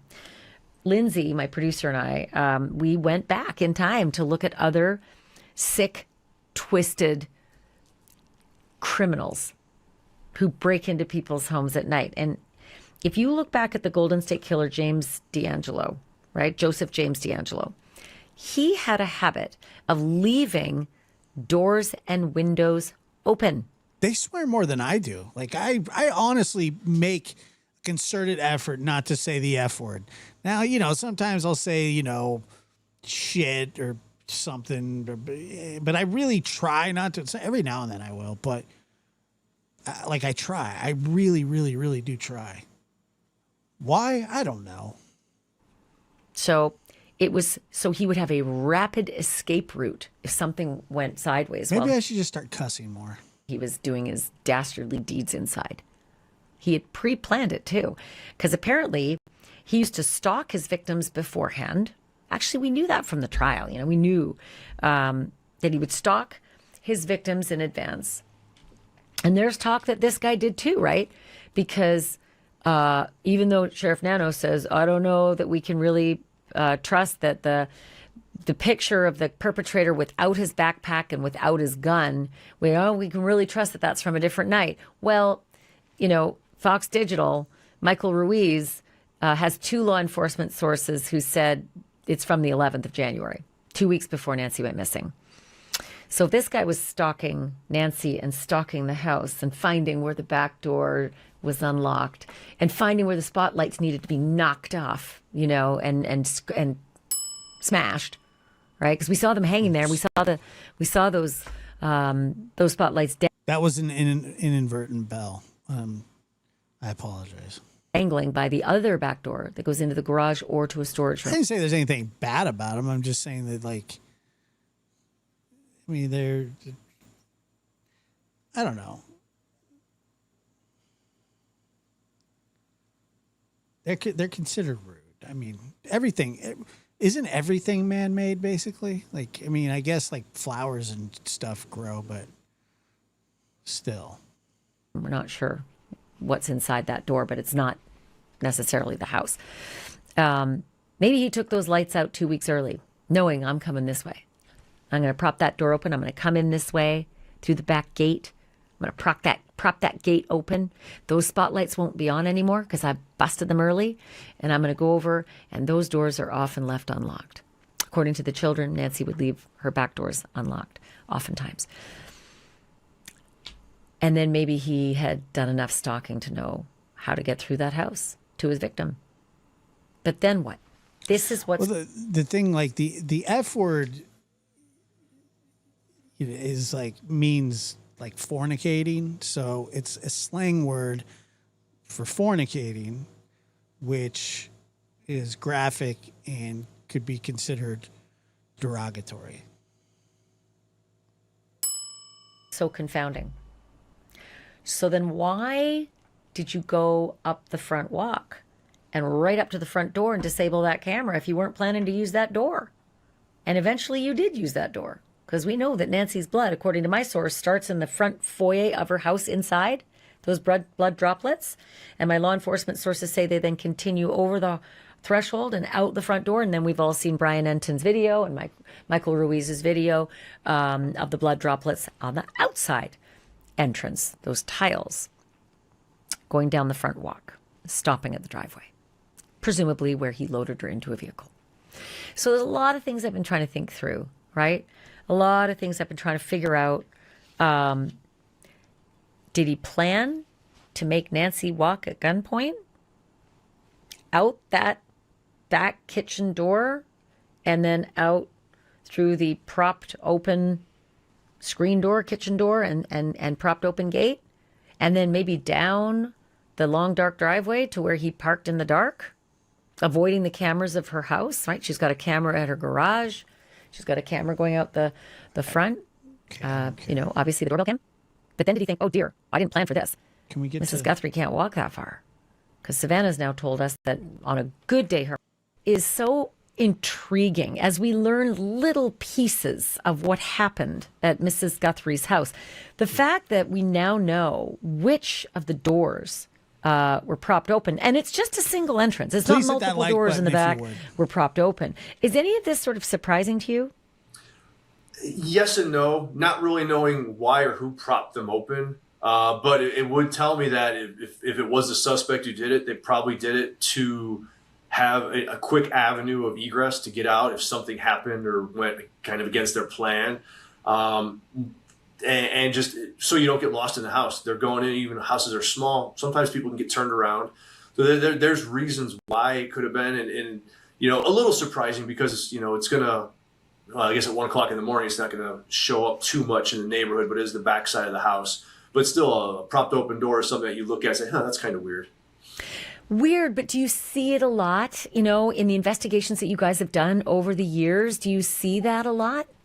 I personally haven't, no. Usually it's either forced entry, which is no way to cover that up, or the doors are closed and just left unlocked. To see something propped open, kind of like this whole investigation has been, it is definitely a little bit different than traditional things that I've seen in burglaries and any kind of call where someone goes into someone else's house. I'm also trying to think through the gate, So we know that he made entry through this back open door. If you're looking at the back of the house, it's to the left of that little patio sofa. You can't see it because the door is perpendicular to the length of the house. So you can't see it from most of the drone shots in the back, but it's there. And I missed it at first and then found it later. But he made his plan and he went in those doors and he propped them open with the flower pot. And I'm not sure if he propped open the inner kitchen door, but he propped open the outer screen door. But he propped open that gate as well. And I'm gaming that out, trying to think of, so is this again what you just mentioned, the quick egress, or is this something that guys will often do?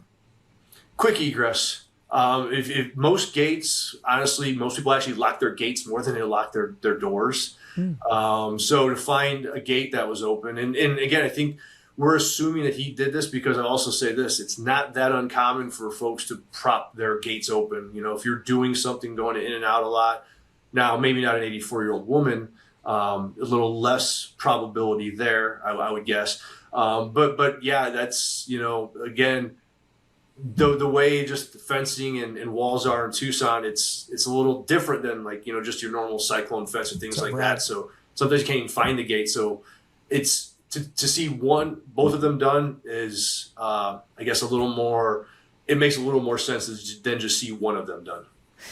So I'm trying to think like this monster, right? He's got a plan, probably knows who's there, probably knows who he's going in for by this point. The back floodlights have been smashed, probably on another date, probably on the date that he showed up without the gun and the backpack on that front video. And he makes his way into the backyard, knowing he's going to hit one of these back doors. And the Guthrie kids told the police that their mom used to leave several of her back doors unlocked. But it almost feels as though he's planning to bring her out that way. Because if you're propping him open, maybe it's a good quick egress, but it's also a way, I'll bring her out this way as well, so as not to go out the front of the house because, God, what if someone's driving by? Yeah, possibly. If I were doing it, I would probably go out the front. The backyard with the yard itself, that's easy to get through. But once you get beyond that back wall, you're looking at, just desert area, a lot of rocks, a lot of brush, a lot of cactus, things that are going to make you fall down if you're not familiar with it. It's definitely a much more difficult route to go. And it's not easy to get to a road or a car that might be waiting or any of these things. So whether you're carrying her or whether she's walking with you, definitely much easier route out the front. So, well, I'm thinking he's got the car at her garage, so he just needs to clear that open gate with her and load her into a vehicle, or he's got his car down. And I think I'm going to retract that statement because I don't think he would have brought the car up to the garage to be seen on the camera. I think he's left his vehicle down by the road, and maybe he's realizing when he's inside, my plan to bring her out the back kitchen door, out the back gate that I propped open, out past the garage and down the driveway, it's not going to work. This woman, apparently, unbeknownst to this guy, can't walk that far. All of these things are possible. And The mobility is an issue. Just the weight alone, most people don't understand the difficulties of carrying someone who weighs 150 pounds, 120 pounds. It's not easy. So all of these things are going to go into whatever plan that he may have had. Personally, I think there was probably other folks involved, so maybe the car drove up and picked them up right in the driveway. But we just, at this point, we just don't know. What are you doing?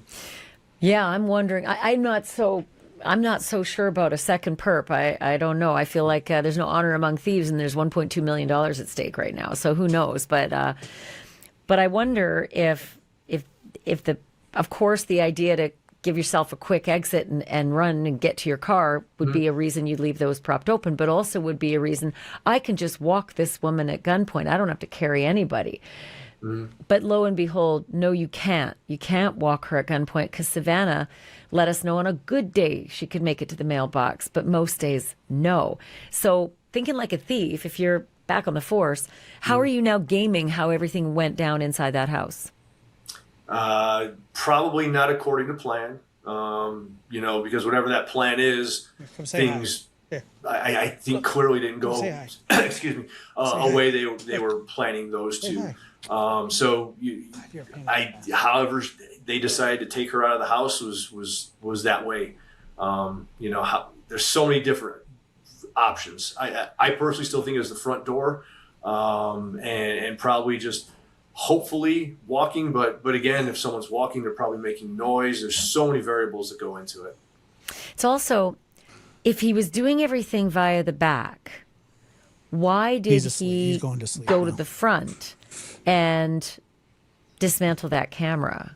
Because that sort of throws all of these theories off. Gaming what happened inside, given everything's propped open, but he's still taken out the front doorbell cam. So given all that, what are your thoughts? Something happened probably that he couldn't walk her out. Like we've all said, Savannah said that she couldn't walk, except on a good day to the mailbox. You're woken up at 1 o'clock in the morning, whatever time it was. I think that was an unplanned for event. And the easiest way was quick out the front door to a car that was probably waiting or came up to pick them up. Let me ask you something. If he's made his way in the back, he's propped open the gate, he's propped open the kitchen door, maybe for his fast egress, but also maybe because I have a cousin named Nigel that had this exact hairdo in junior and senior year. And he had the LA Looks gel. Total Chad move. Looks maxer. Rizless chuds. That's his plan to get Nancy out. No motion. And then he realizes it can't. So now he's thinking, my car's too far away, but it could be close and I could get her to the end of the front walkway, which we know is where she walked out, given the blood drops in the front foyer, over the threshold, as my sources have told me, of the front door, out on the front entrance tiles, and then down the walkway where it stops. Do you think that he restrained Nancy in some way so that he could run back out and get that car and bring it closer? I think she was probably restrained inside in some manner. Like if somebody told you that this guy's name was Nigel, you would believe that. He looks like a Nigel.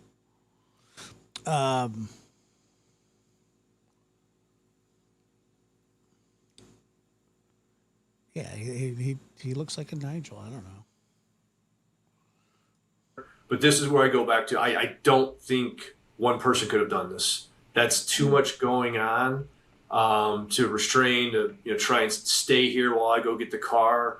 Again, I know nothing about it. That's just a gut instinct more than anything else. If he did do that, it would have been difficult because, the driveway is not huge, but it's still going to take some time, and you're putting a lot of I guess respect into risk into what you've done to leave her there to go try and get a car to bring it up.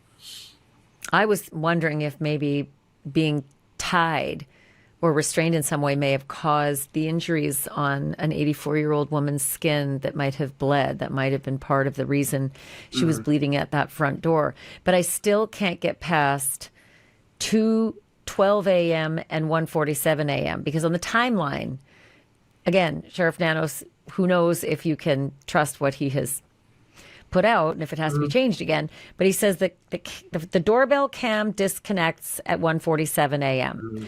At 2:12 a.m., person is detected on the camera. There's no video available. But then he said in a news conference it could have been an animal, which means an outdoor camera, right? It's not going to be an animal inside. Probably so, not. yeah. So knowing that, I'm trying to figure out if the doorbell cam disconnects, that's probably the front. That's probably when he's first arrived. He's still got the backpack on and he's disconnecting it. But why? Why, if his plan was to go in the back and prop open those doors? Yeah. This is kind of the sad reality of it is that Nancy thought that she lived in a very safe neighborhood. She thought that she had sufficient security, and it wasn't even close to sufficient. And I'm sure that her children are upset at themselves because, hindsight is 2020 in a major way. Josh, what do you think of this gentleman's hairstyle?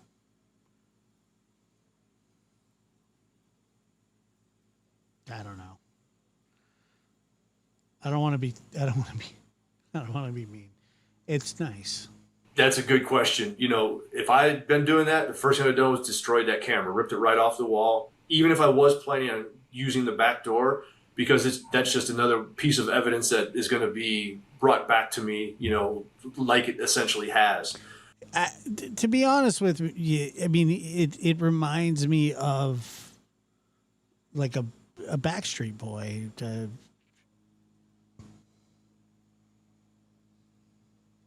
But even if you were doing that with the back door, my thought process is, all right, it's just a way to stay off of more video. You're going to want to remove all video cameras as quickly as possible if you're going through this scenario. At least I would want to.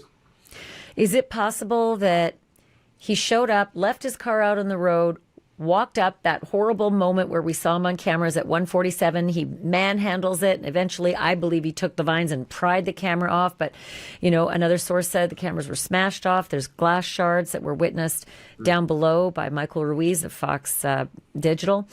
And then he went back to his vehicle to bring that vehicle in because now it can't be seen on that front doorbell cam, and then planned to go through the back. But still, it's weird that he wouldn't come out with her out that back way. He chose to go out the front. And going back to the car issue, in that neighborhood, I don't know if you've been there or not, but in most neighborhoods in Tucson, the car is going to stick out like a sore thumb on the street more so than in a driveway, even if it pulls in and turns its lights off at 1 o'clock in the morning. People will notice it way more parked on the street just because of the dynamic of the neighborhood like that. So, again, a lot of different theories and where it parks and how it parks and, angles of view of the cameras, Look, I get what you're saying, but I refuse. I know that there are people, and I'm kind of agnostic because I just don't know, I know that there are people that believe that Annie and Tommaso are involved and that they will always think that. And I don't know. Truthfully, I don't. But I'm not going to blame somebody for some freak or freaks breaking into an old lady's home and taking her. Do I think that her security could have been better? Yes. But I just don't think I just won't. I can't blame. I mean, I can't blame them for what somebody else did until we know who did it, I guess. But I get what you're saying. Yes. Yeah, I can't imagine he did a lot of studying on what type of camera it was to see, what your field of view is, to perfectly park it outside of view. But you've got the pillars on the side that are blocking views and things like that. So it's not a rocket scientist to park it out of view if you need to. I think you're right. I think you could pull in Nancy's driveway. If you're staring at the front of the house, her right-hand driveway, not the left-hand driveway, the right-hand driveway that would take you to the garage if you want to go there. But well, I mean, but how? I don't know. What do you mean? It's not looking good for them. I mean, they haven't been named suspects. They haven't been charged with anything other than the court of public opinion, which people have a right to. There's nothing, I don't know. Yeah, that's my point, Darby. Yeah, that's exactly my point. don't drive all the way to the garage and don't drive all the way to the front door. I think there's a sweet spot in there that he could have put a vehicle and stayed off of all cameras. And maybe that I think this guy had seen it. I think he had staked out that house. He had probably broken the floodlights in advance. I think the January 11th, again, Michael Ruiz from Fox Digital talked to two law enforcement sources who both said January 11th was that other image where he's got no backpack and no gun. Do you feel that that's plausible? Yes, very much so. If indeed that, regardless of what the date is, if this suspect was there on a different day, he was there for one reason, in my opinion, that's to see what's going on in the neighborhood, to see what's going on at the house, and to make plans and how to best succeed in, kidnapping Nancy, which includes looking for cameras, looking for lights, all of those things that, those would be the first things that law enforcement would look at as well once they got there trying to gather the evidence. I know. Well, people say follow the money, but so far there's no money been paid out. There's only been money requested. And first it was by that guy in LA. So nobody has any money yet, from what I understand. Do you think the whole notion that the back doors, again, you got to be really clear, back doors is one entrance. It's a screen door and a kitchen door. It's one entrance, not all the doors. But do you think that stymied the investigators the way I feel? I mean, I'm not saying that that isn't suspicious to me. It certainly is. But how am I supposed to know? That's all I'm saying. I don't know. I don't know. Yes, is it weird that their car was taken for, I don't know how long it was, 40 days. It was a long time. They always know more than I do, but do you think that they're stymied by the back door plan and the front door blood? No, it's, both of them, you look at, they're the same thing. It's a way in and it's a way out. Whether they're propped open, whether, there's forced entry, whether they locked them on their way as they were going out the front door. It's just another piece of evidence for them. They're going to look at it the exact same way, collect what they need to collect, swab what they need to swab, collect their DNA, all of those things. It's not, in my opinion, any type of smoking gun or anything like that. It's just a plan that may or may not have been used. I mean, that's just not true. I mean, I don't understand how you could say family hasn't lifted a finger to search for Nancy. And I've said they put up $1 million. $1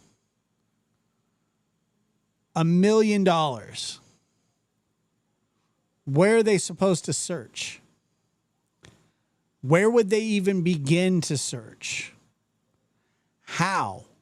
Where? You just going to walk through the desert? Or you can publicly plea for somebody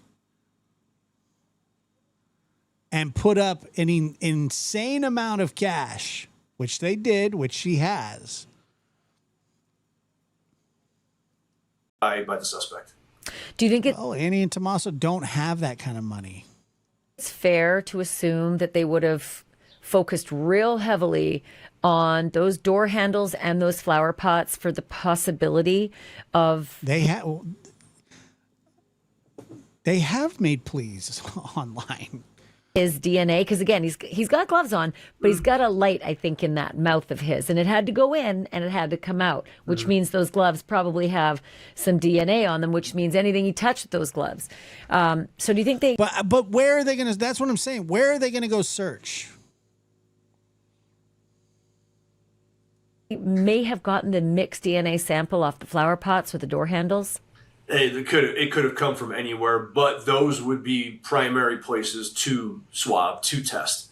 Anywhere a hand is likely to go, that's where you go, and then you just start looking around, and anything that looks like it's out of place or been moved, you're going to hit those areas next, and it's all just probability at that point. What is most likely to touch? What excuse did I make? Honestly, please enlighten. I'm being serious. Don't delete the responses. I want to know. I want to know what excuse I made. You can't just say, "Oh, you're making a bunch of excuses" as a flippant statement, because I didn't make one. All I did was retort what you were saying. That's all I did. So I'm curious of what excuses are being made. Name one excuse that isn't logical. Or handles and things that are out of place. So yeah, that would be a very likely source for good DNA if they do indeed have any. And there really are only certain people who should have their dirty little fingers on an older woman's door handles. Like what are they supposed to do? I'm so curious. I have no idea. What could they do? I don't know. No. I mean, they were out there with a sniffer? Searching with a sniffer. They were checking, what was it, sewer lines? What else were they doing? I really don't know. There are very specific people within her inner circle, and then there are people who absolutely should not have their hands on her back door handles. So, but that leads me to the question of the CSI efforts. Like, just as look at you're an insider, but you're an outsider. You're a former Pima County deputy, but do you think the proper amount of CSI collection was done? Because originally. Well, what would you do? That's what I'm telling you. I don't know what I would do. I have no idea. I don't know. If I had money, I would offer money. If I had a large social media presence, I would do that. I don't know. Am I a bad man for saying I would like Annie and Tommaso to do a press conference? No, not at all. The immediate area was searched, is what's been told. It felt like 30 hours, man. It was done. Searching the desert is something, it is a Herculean task. And that scene was released to the family, and then lo and behold, FBI shows up later. But do you think the right amount, enough was done to gather the things that I assume they gathered? It's so hard to say, and as a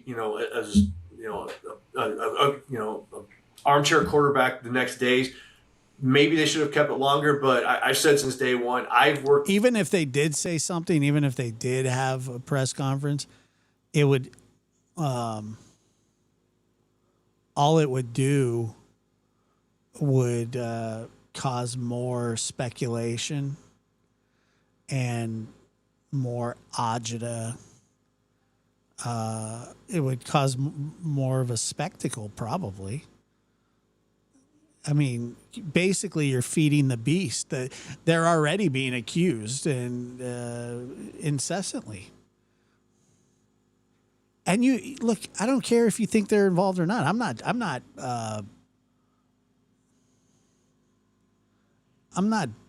dogging you. I'm just saying. I mean, I don't know. I don't know about that. I don't know. They had drones and airplanes out there already. Scenes where we've processed it, and then we leave, and you can only do what you know at that moment in time. You're not going to cut all these walls down and things. I mean, they have the FBI looking for them like that. So it's so hard to say on the timeline. Do I think they did a good job when they were there, knowing the detectives and the forensic folks who were there? Absolutely, they did their job. That doesn't mean that they could have overlooked something, because that happens. And when you do that, you go back and you try and right that ship. That's one of those things where it's easy to armchair quarterback and say you should have held this for months and months and months. Like, we should still have it as a scene, but there's a reasonableness factor that goes into all of these things. What does the family want? What is the people who have standing to the house? They have a right to their house back once, the crime scene is processed. And once you kind of looked at everything and done it as much as you can do. Well, why would you need to hire a private investigator when you have the FBI searching? Why would you need to do that? What is a private investigator going to do that the FBI can't? Private investigators? Have you ever met one? I have. They suck. I've never met a good one. You can't really just sit there and hold on to it. So it's a long way of saying it's hard to say. Yeah. Excuse me. Savannah came back to the home, and I assume that her siblings did as well at some point. But I just wondered, from a police perspective. Yes. Now, EquiSearch would be a great thing if they search, but I don't know. I don't know what the dynamic is. It's not the job of the sheriffs. Even if she did have a PI, like they can't do anything. The job of the police to clean up a crime scene. They're not privy to shit.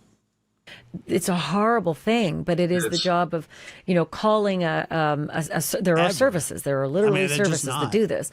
Yes. And I don't know. I never saw that kind of a van show up. It doesn't mean it didn't. Mm-hmm. But when Savannah came back through the home, do you think that blood still would have been in that front foyer that my source has told me was there inside the house? Or do you think that the police may have put a cover over it so that she could walk through the home without seeing that? Like, what is the protocol in that? I would imagine. I don't know when the first day. Yeah, there's no private investigator that's going to get any. They're not going to get any information over the FBI. It's just not going to happen. Savannah was it's not like Pima County is the only one investigating this. Like this isn't, it's not like a TV show where like you have this slick private investigator who, has all this knowledge, and I just don't see it.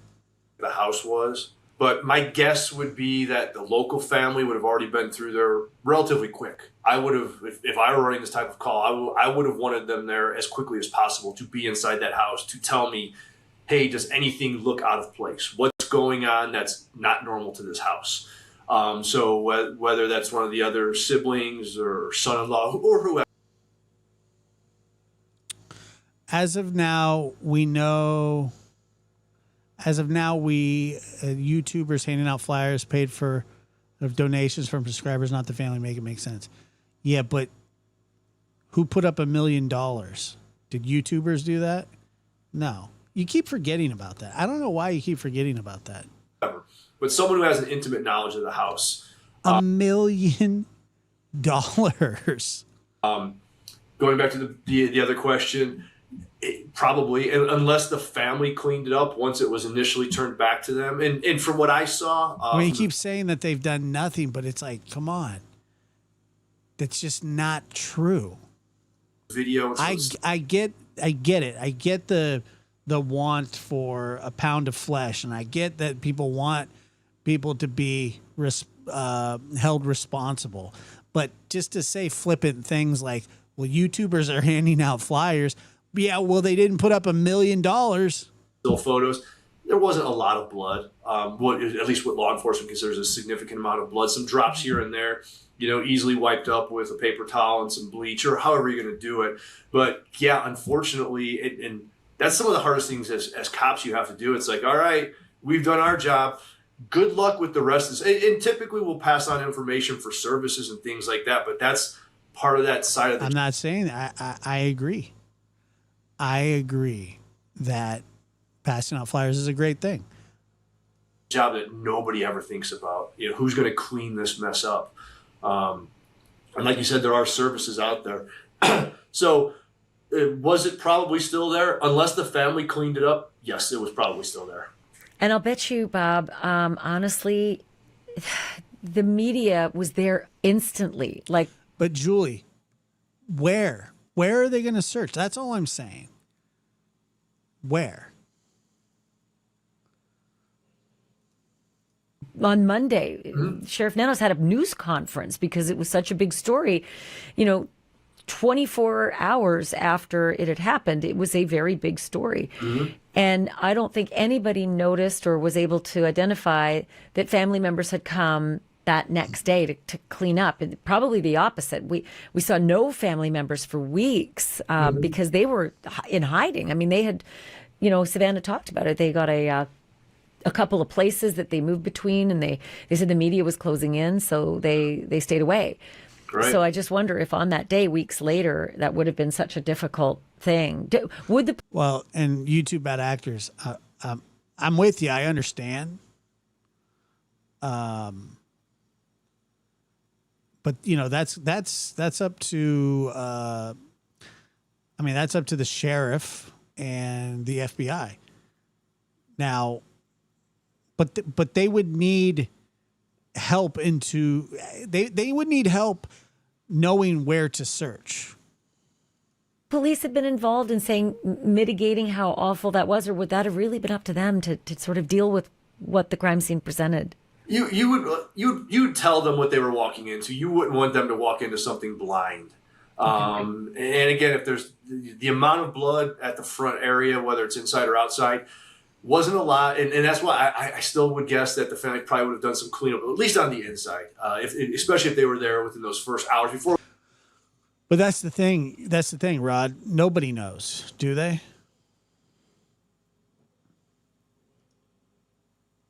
Before any news conference even happened.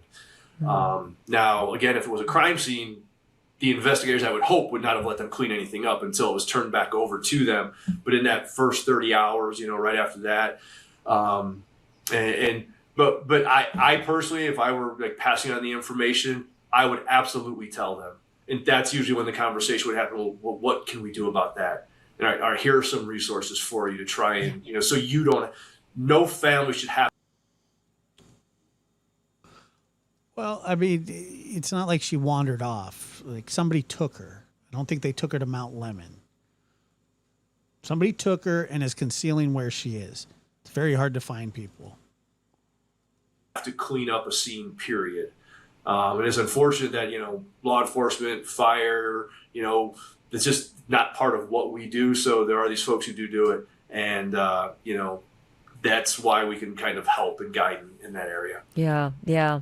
Well, by the time the white tent went up at the outside of the front door, I don't know if the blood was cleaned off. And those tiles are sort of porous. There may have still been evidence of it. It's maybe really hard to clean. And I don't know. Again, we didn't see any cleaning services show up. And there was live streamers that were trained on 24/7. So it would be pretty surprising if that was missed. Not to say it might not be, but it would be a bit surprising. I wanted to ask you about the searching. I think that the reason is, I think that it was either because they knew who Savannah was, or they knew, or possibly somebody in the family owed some money to somebody, and they knew that Savannah had money, and this could have been a get back, I guess. I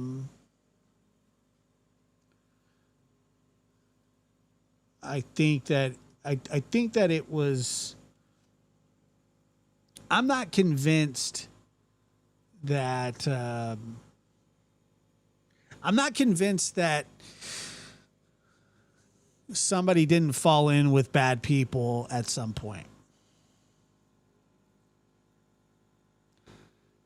And they were bound and determined to get their money one way or the other. If that makes any sense. And then it went south, maybe. Because, look, a lot of people, in Savannah included, are almost bracing for the news that maybe Mrs. Guthrie did not survive this, right?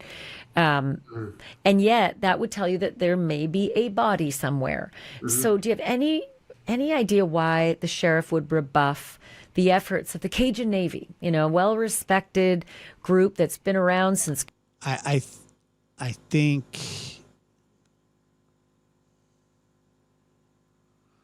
I think that it's related somehow.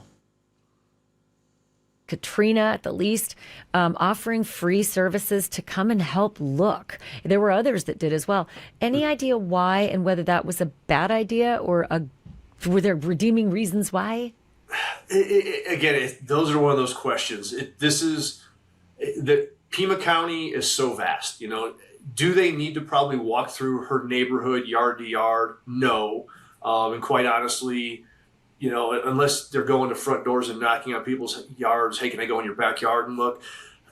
There's no real... And I'm not even convinced that Tomato didn't know that Daly guy. I'm not convinced of that. I still wonder about that a lot, actually.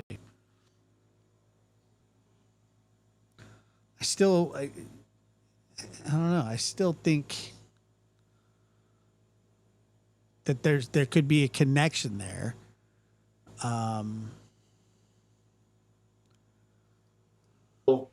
Like I said, redeeming quality to that. Because the sheriff comes out and says, well, the family's cleared, but they're not going to clear the guy that they detained and took his stuff.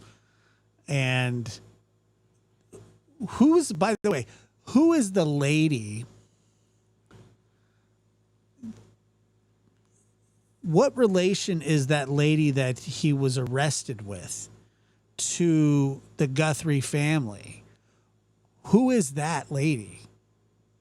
I can never get a straight answer about that.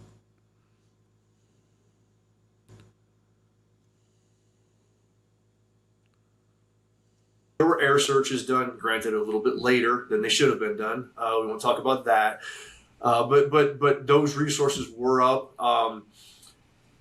I know when those resources were starting to be discussed, it was a week or so later. At that point, I don't see any reason why not to let them do it. Other than making sure that they know where they can and can't go legally. Kayla. Because again, this is the Old West, and there are people who... Does Kayla know Annie and Tommaso?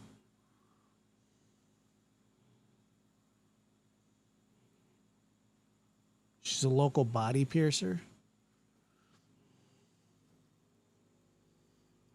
Who don't want anyone walking through their property, and they might encounter someone with a gun or dogs or things like that. Now, that being said, if these folks are Kayla knows Luke doing it, they're going to do it the right way. They're not going to... Kayla was arrested with Luke. But I also find that weird remember when the lawyer said, I think it's Luke's lawyer said that like they'd never, or that they had met Nancy once before, or that they, and then the lady said that she had never met Nancy before. I don't know. kicking doors and I have no friggin' idea. fences and things like that. They're probably going to knock on doors. But I do know that the investigators did a thorough search of the area those first couple days.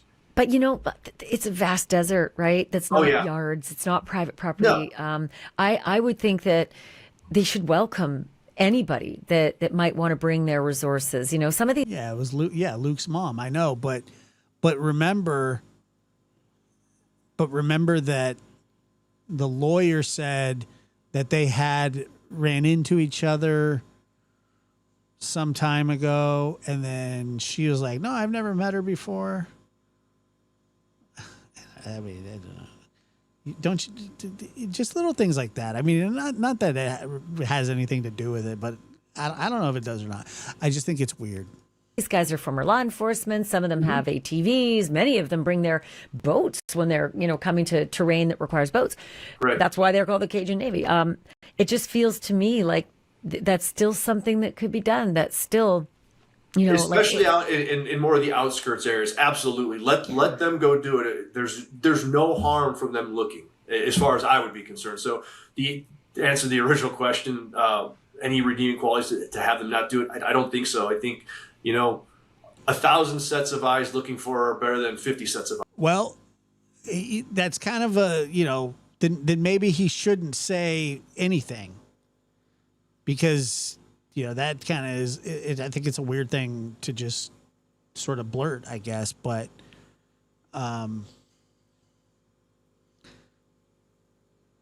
if your lawyer's speaking for you, you better be damn sure you know what you're talking about. Eyes looking for her. Hey, spring cleaning season is here, and most people forget the most important. Talk to me. Sheriff has done previous before any of this happened. The same reason why there were less experienced investigators in the homicide unit, because he chose to move investigators out who were experienced. He and his crew chose to remove a pilot from the air unit who was supposed to work that day. He did, because of some issues that arose. And some I agree with discipline you. Issues. And in a vacuum, hey, you've got to be a good employee, right? But if you're only not a good employee because you talk kind of grumpy to people, or you're kind of short with them, that's just how. Look, I think that this could be something that somebody in the family. They've maybe came across some bad people or something like that, and that they had interactions with sort of unsavory people, which sort of indirectly makes them involved, but not specifically for the crime. But that's just my thought. That's it. Like that, I have nothing to base that on. That's just me thinking. That's all. It's just a theory, just a thought. I don't know. A lot of cops are, and a lot of people are in general. Mm-hmm. Being a pilot is completely different than being just not just from being a patrol deputy.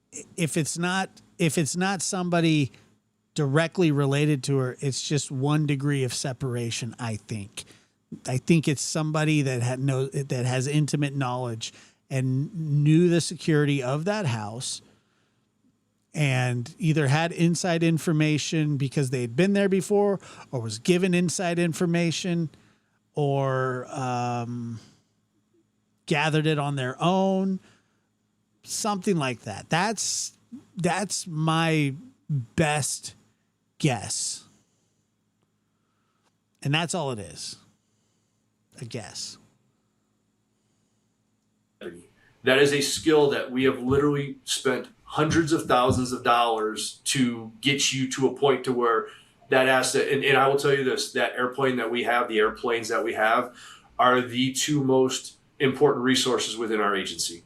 Life-saving resources for their technology, for their ability to find things on the ground.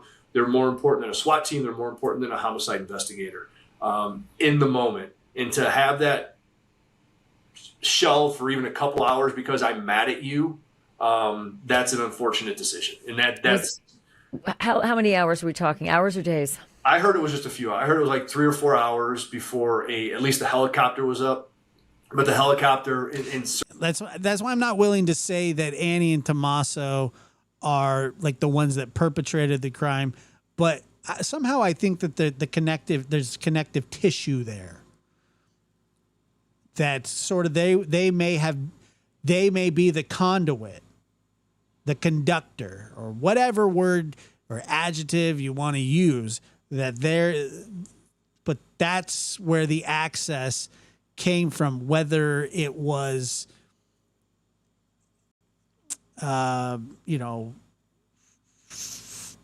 given, with permission or without permission. But that's obvious. That's what I think.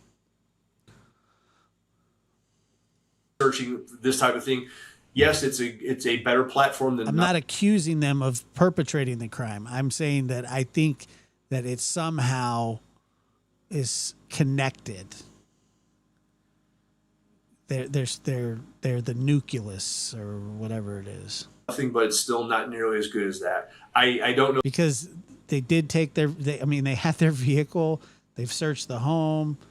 They were given lie detectors.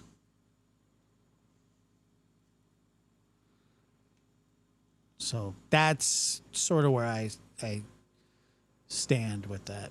the exact time frame when the airplane actually got off the ground, but I do know it was several hours. Wow, Nano said, let's see, Monday, which was 24 to 30 hours, I think, when he gave his news conference, around 30 hours after Mrs. Guthrie disappeared.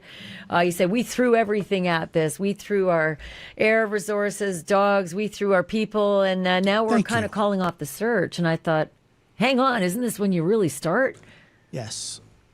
Well, when you think about that, you know, the search is going to go so far out. There's a science to searching for missing people, searching for lost hikers, all of that stuff.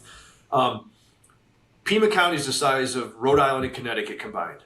So, you know, you're not going to search every inch of Pima County. It's just the nature. But if they say, you know, hey, are you responsible for this? And they say, no, we're not. We didn't do this.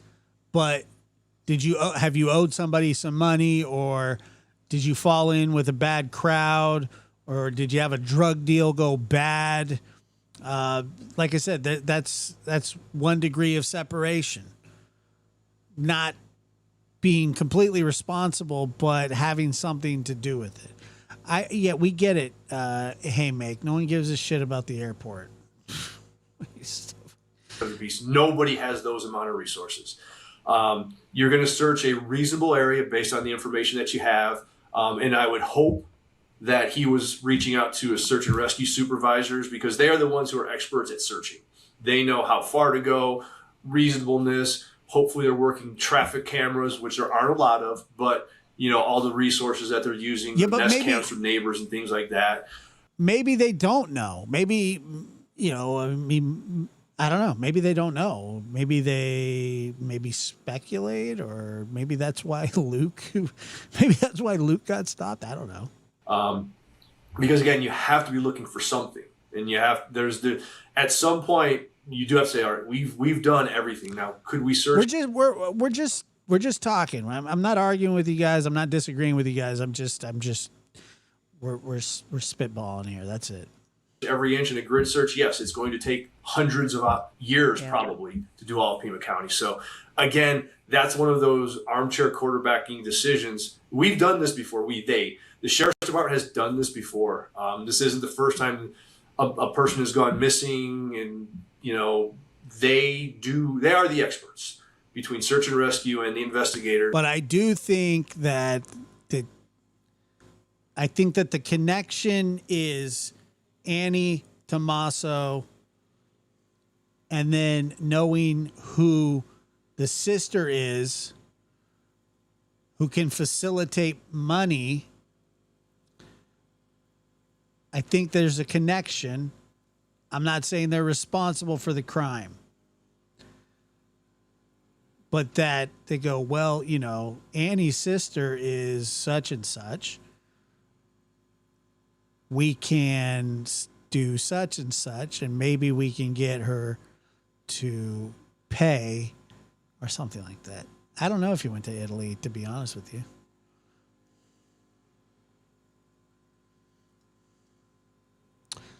Love the lie detector test. Hell, if I had to endure it, I would take a vacation to Italy. Now, how about a press conference? I don't think they're going to talk, man. They know what to do. And so they're talking and making these decisions as a group, I would hope. Well, Pima County's big, and yet, gosh, I don't know how many weeks ago it was. I had a law enforcement source who told me that the search for Nancy extended into a neighboring county with the signal sniffer. Joey, are Did you hear crushing? much about the success or the frustrations with that? I heard about it. I don't know the all on details of the sniffer. I've talked to some of the folks who worked with it, so I'm familiar with it. And, you know, I know that there was a search done at the landfill by a device or an airplane out of Ryan. I'm not saying they are. I'm saying that they could have crossed paths with people that could be. Field, which is on the western sub. Yeah, kind of. I think that they have. I don't know. I think they have theories, but I don't think they have evidence.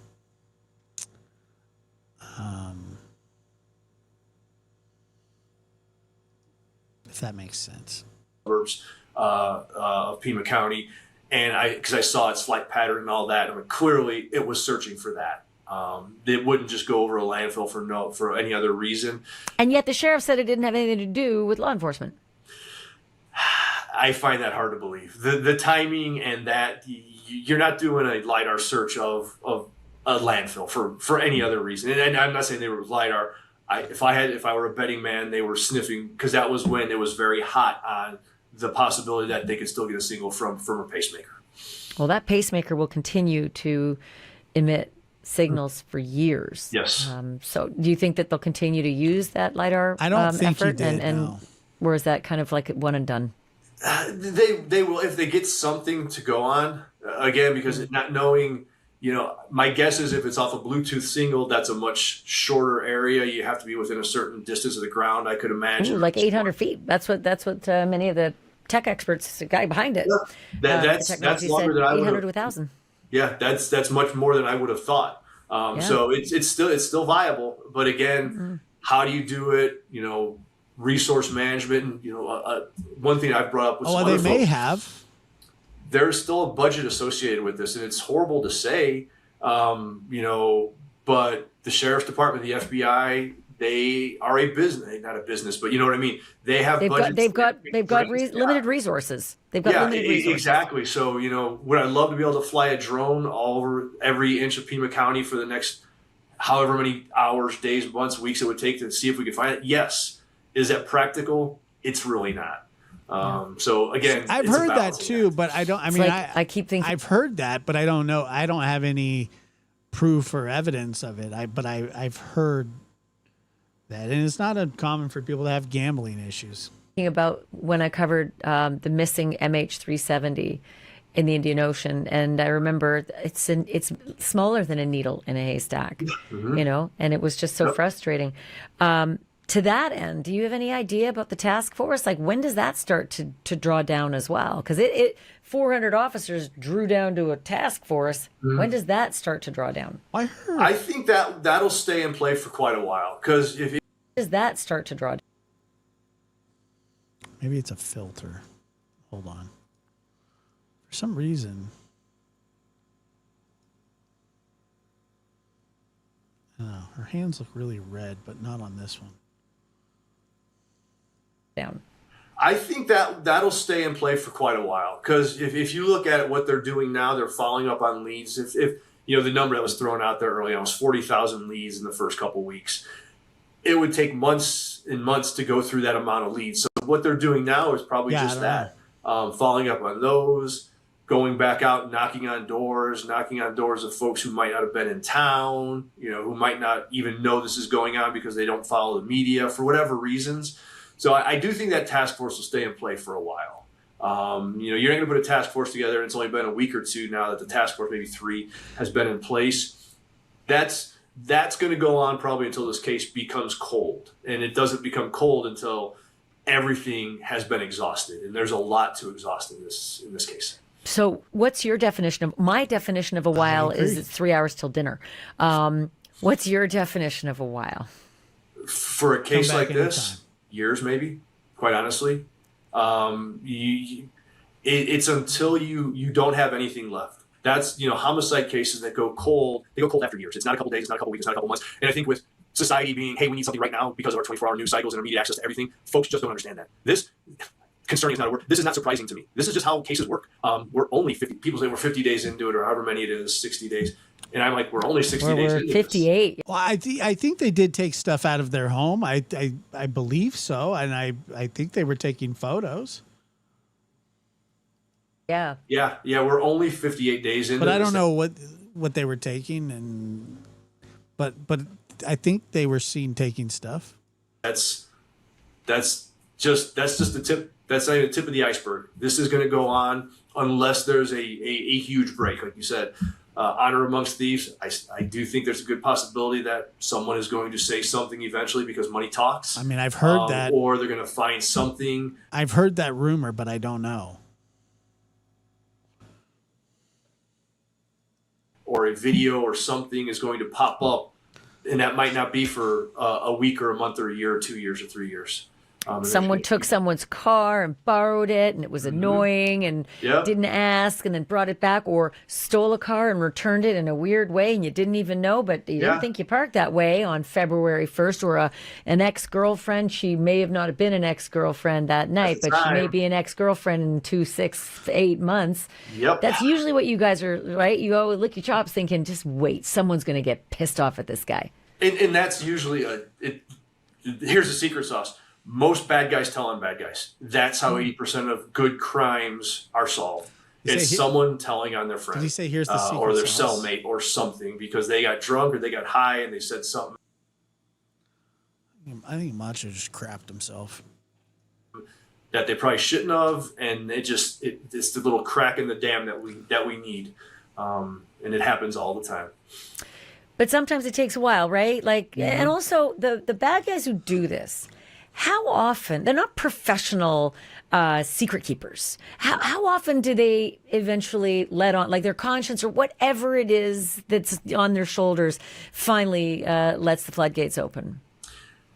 That's hard to put a number on, but it's high, and I wouldn't call it conscience or guilt. It's, it's bragging. Hey, I got away with this. And, you'd be surprised how many times they tell someone they've known for 2 hours because they just became cellmates at the jail or the prison. And that's where it happens. Like, dude, you've known him for a day and you're giving up your deepest secrets. And he's going to tell someone so he can get more day room or, a better location, whatever it might be.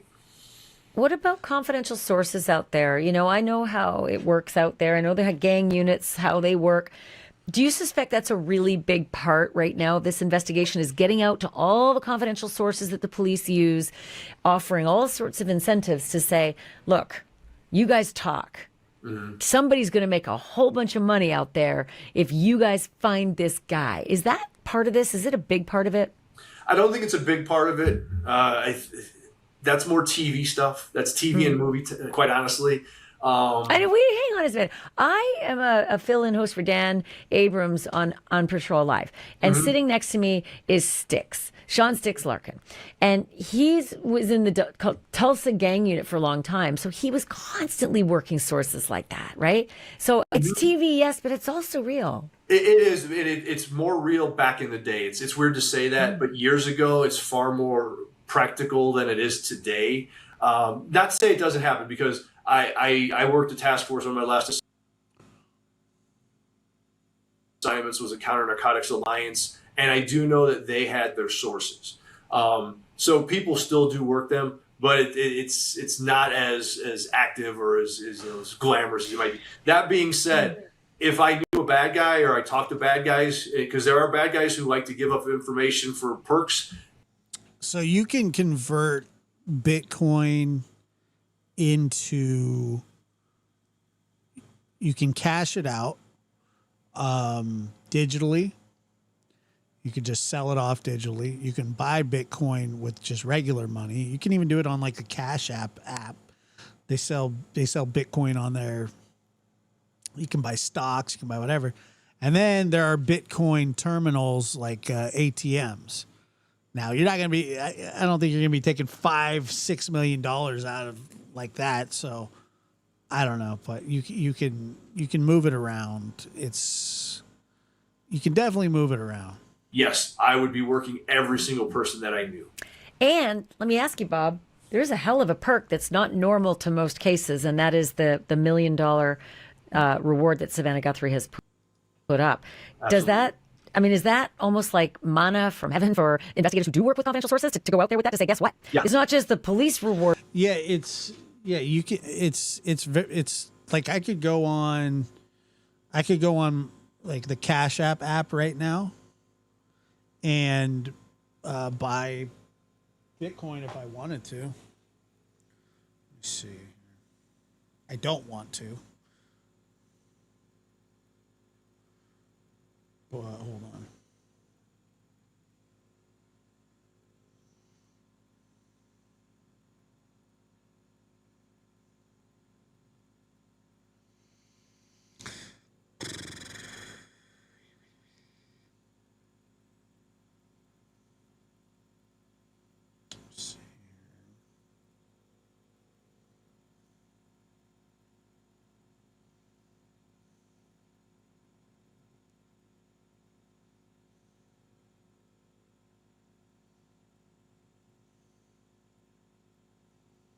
So yeah, like you can just go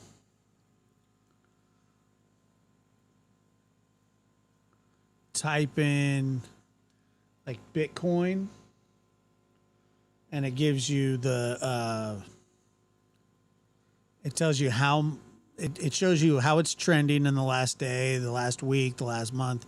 It's been trending down for the last year, but it's down 19%.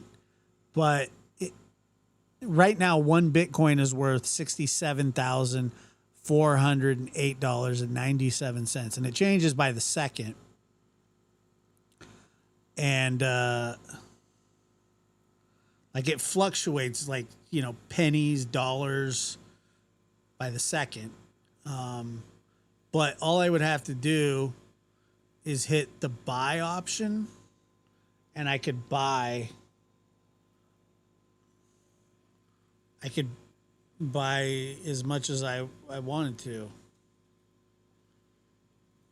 And then I could cash that out anytime just through the same app.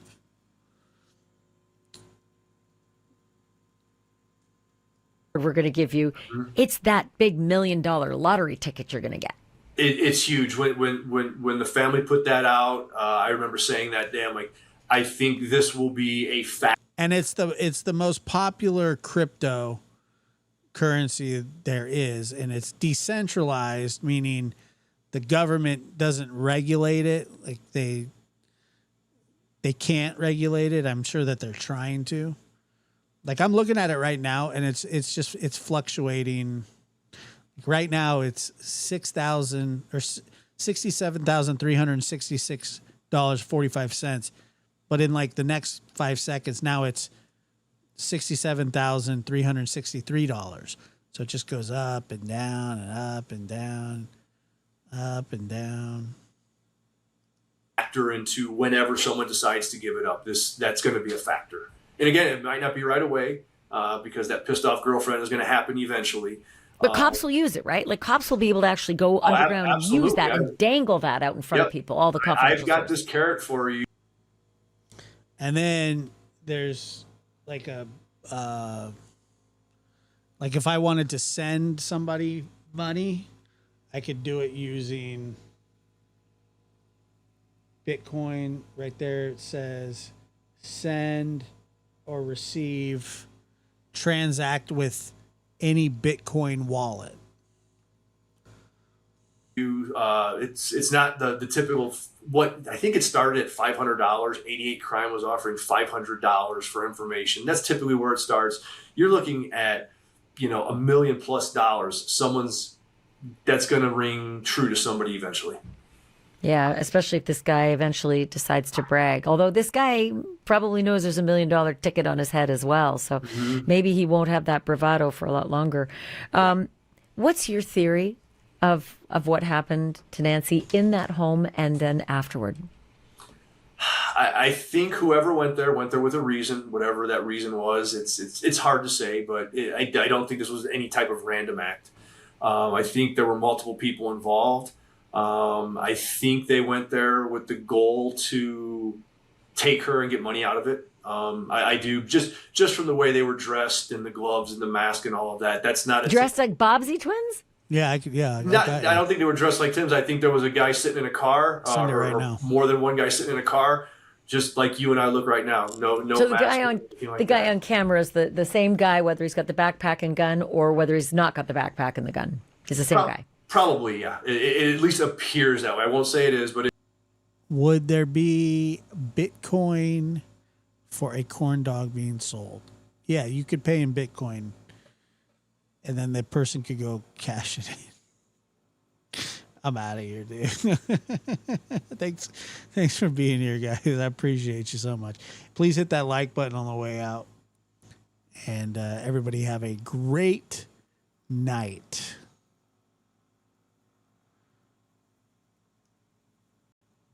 Appreciate y'all.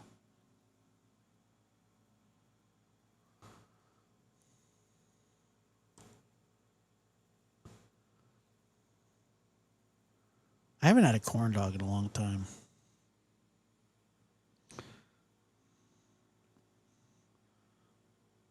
It might be permanent, but I'm not sure.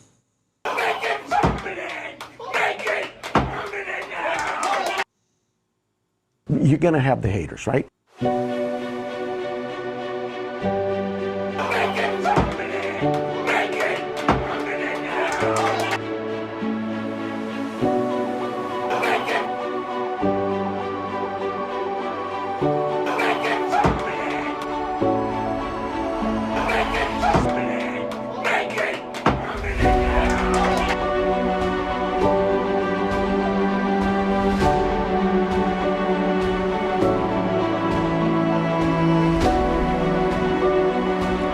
Corn dog. No, not really. It's just been 3 hours.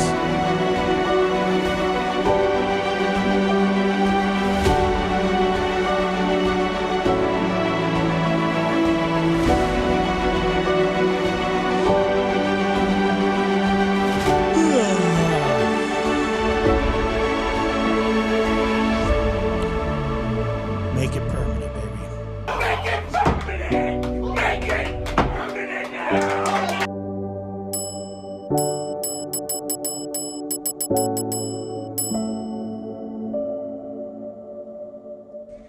We'll do it live. F*** it. Do it live. I'll write it and we'll do it live. Thing sucks.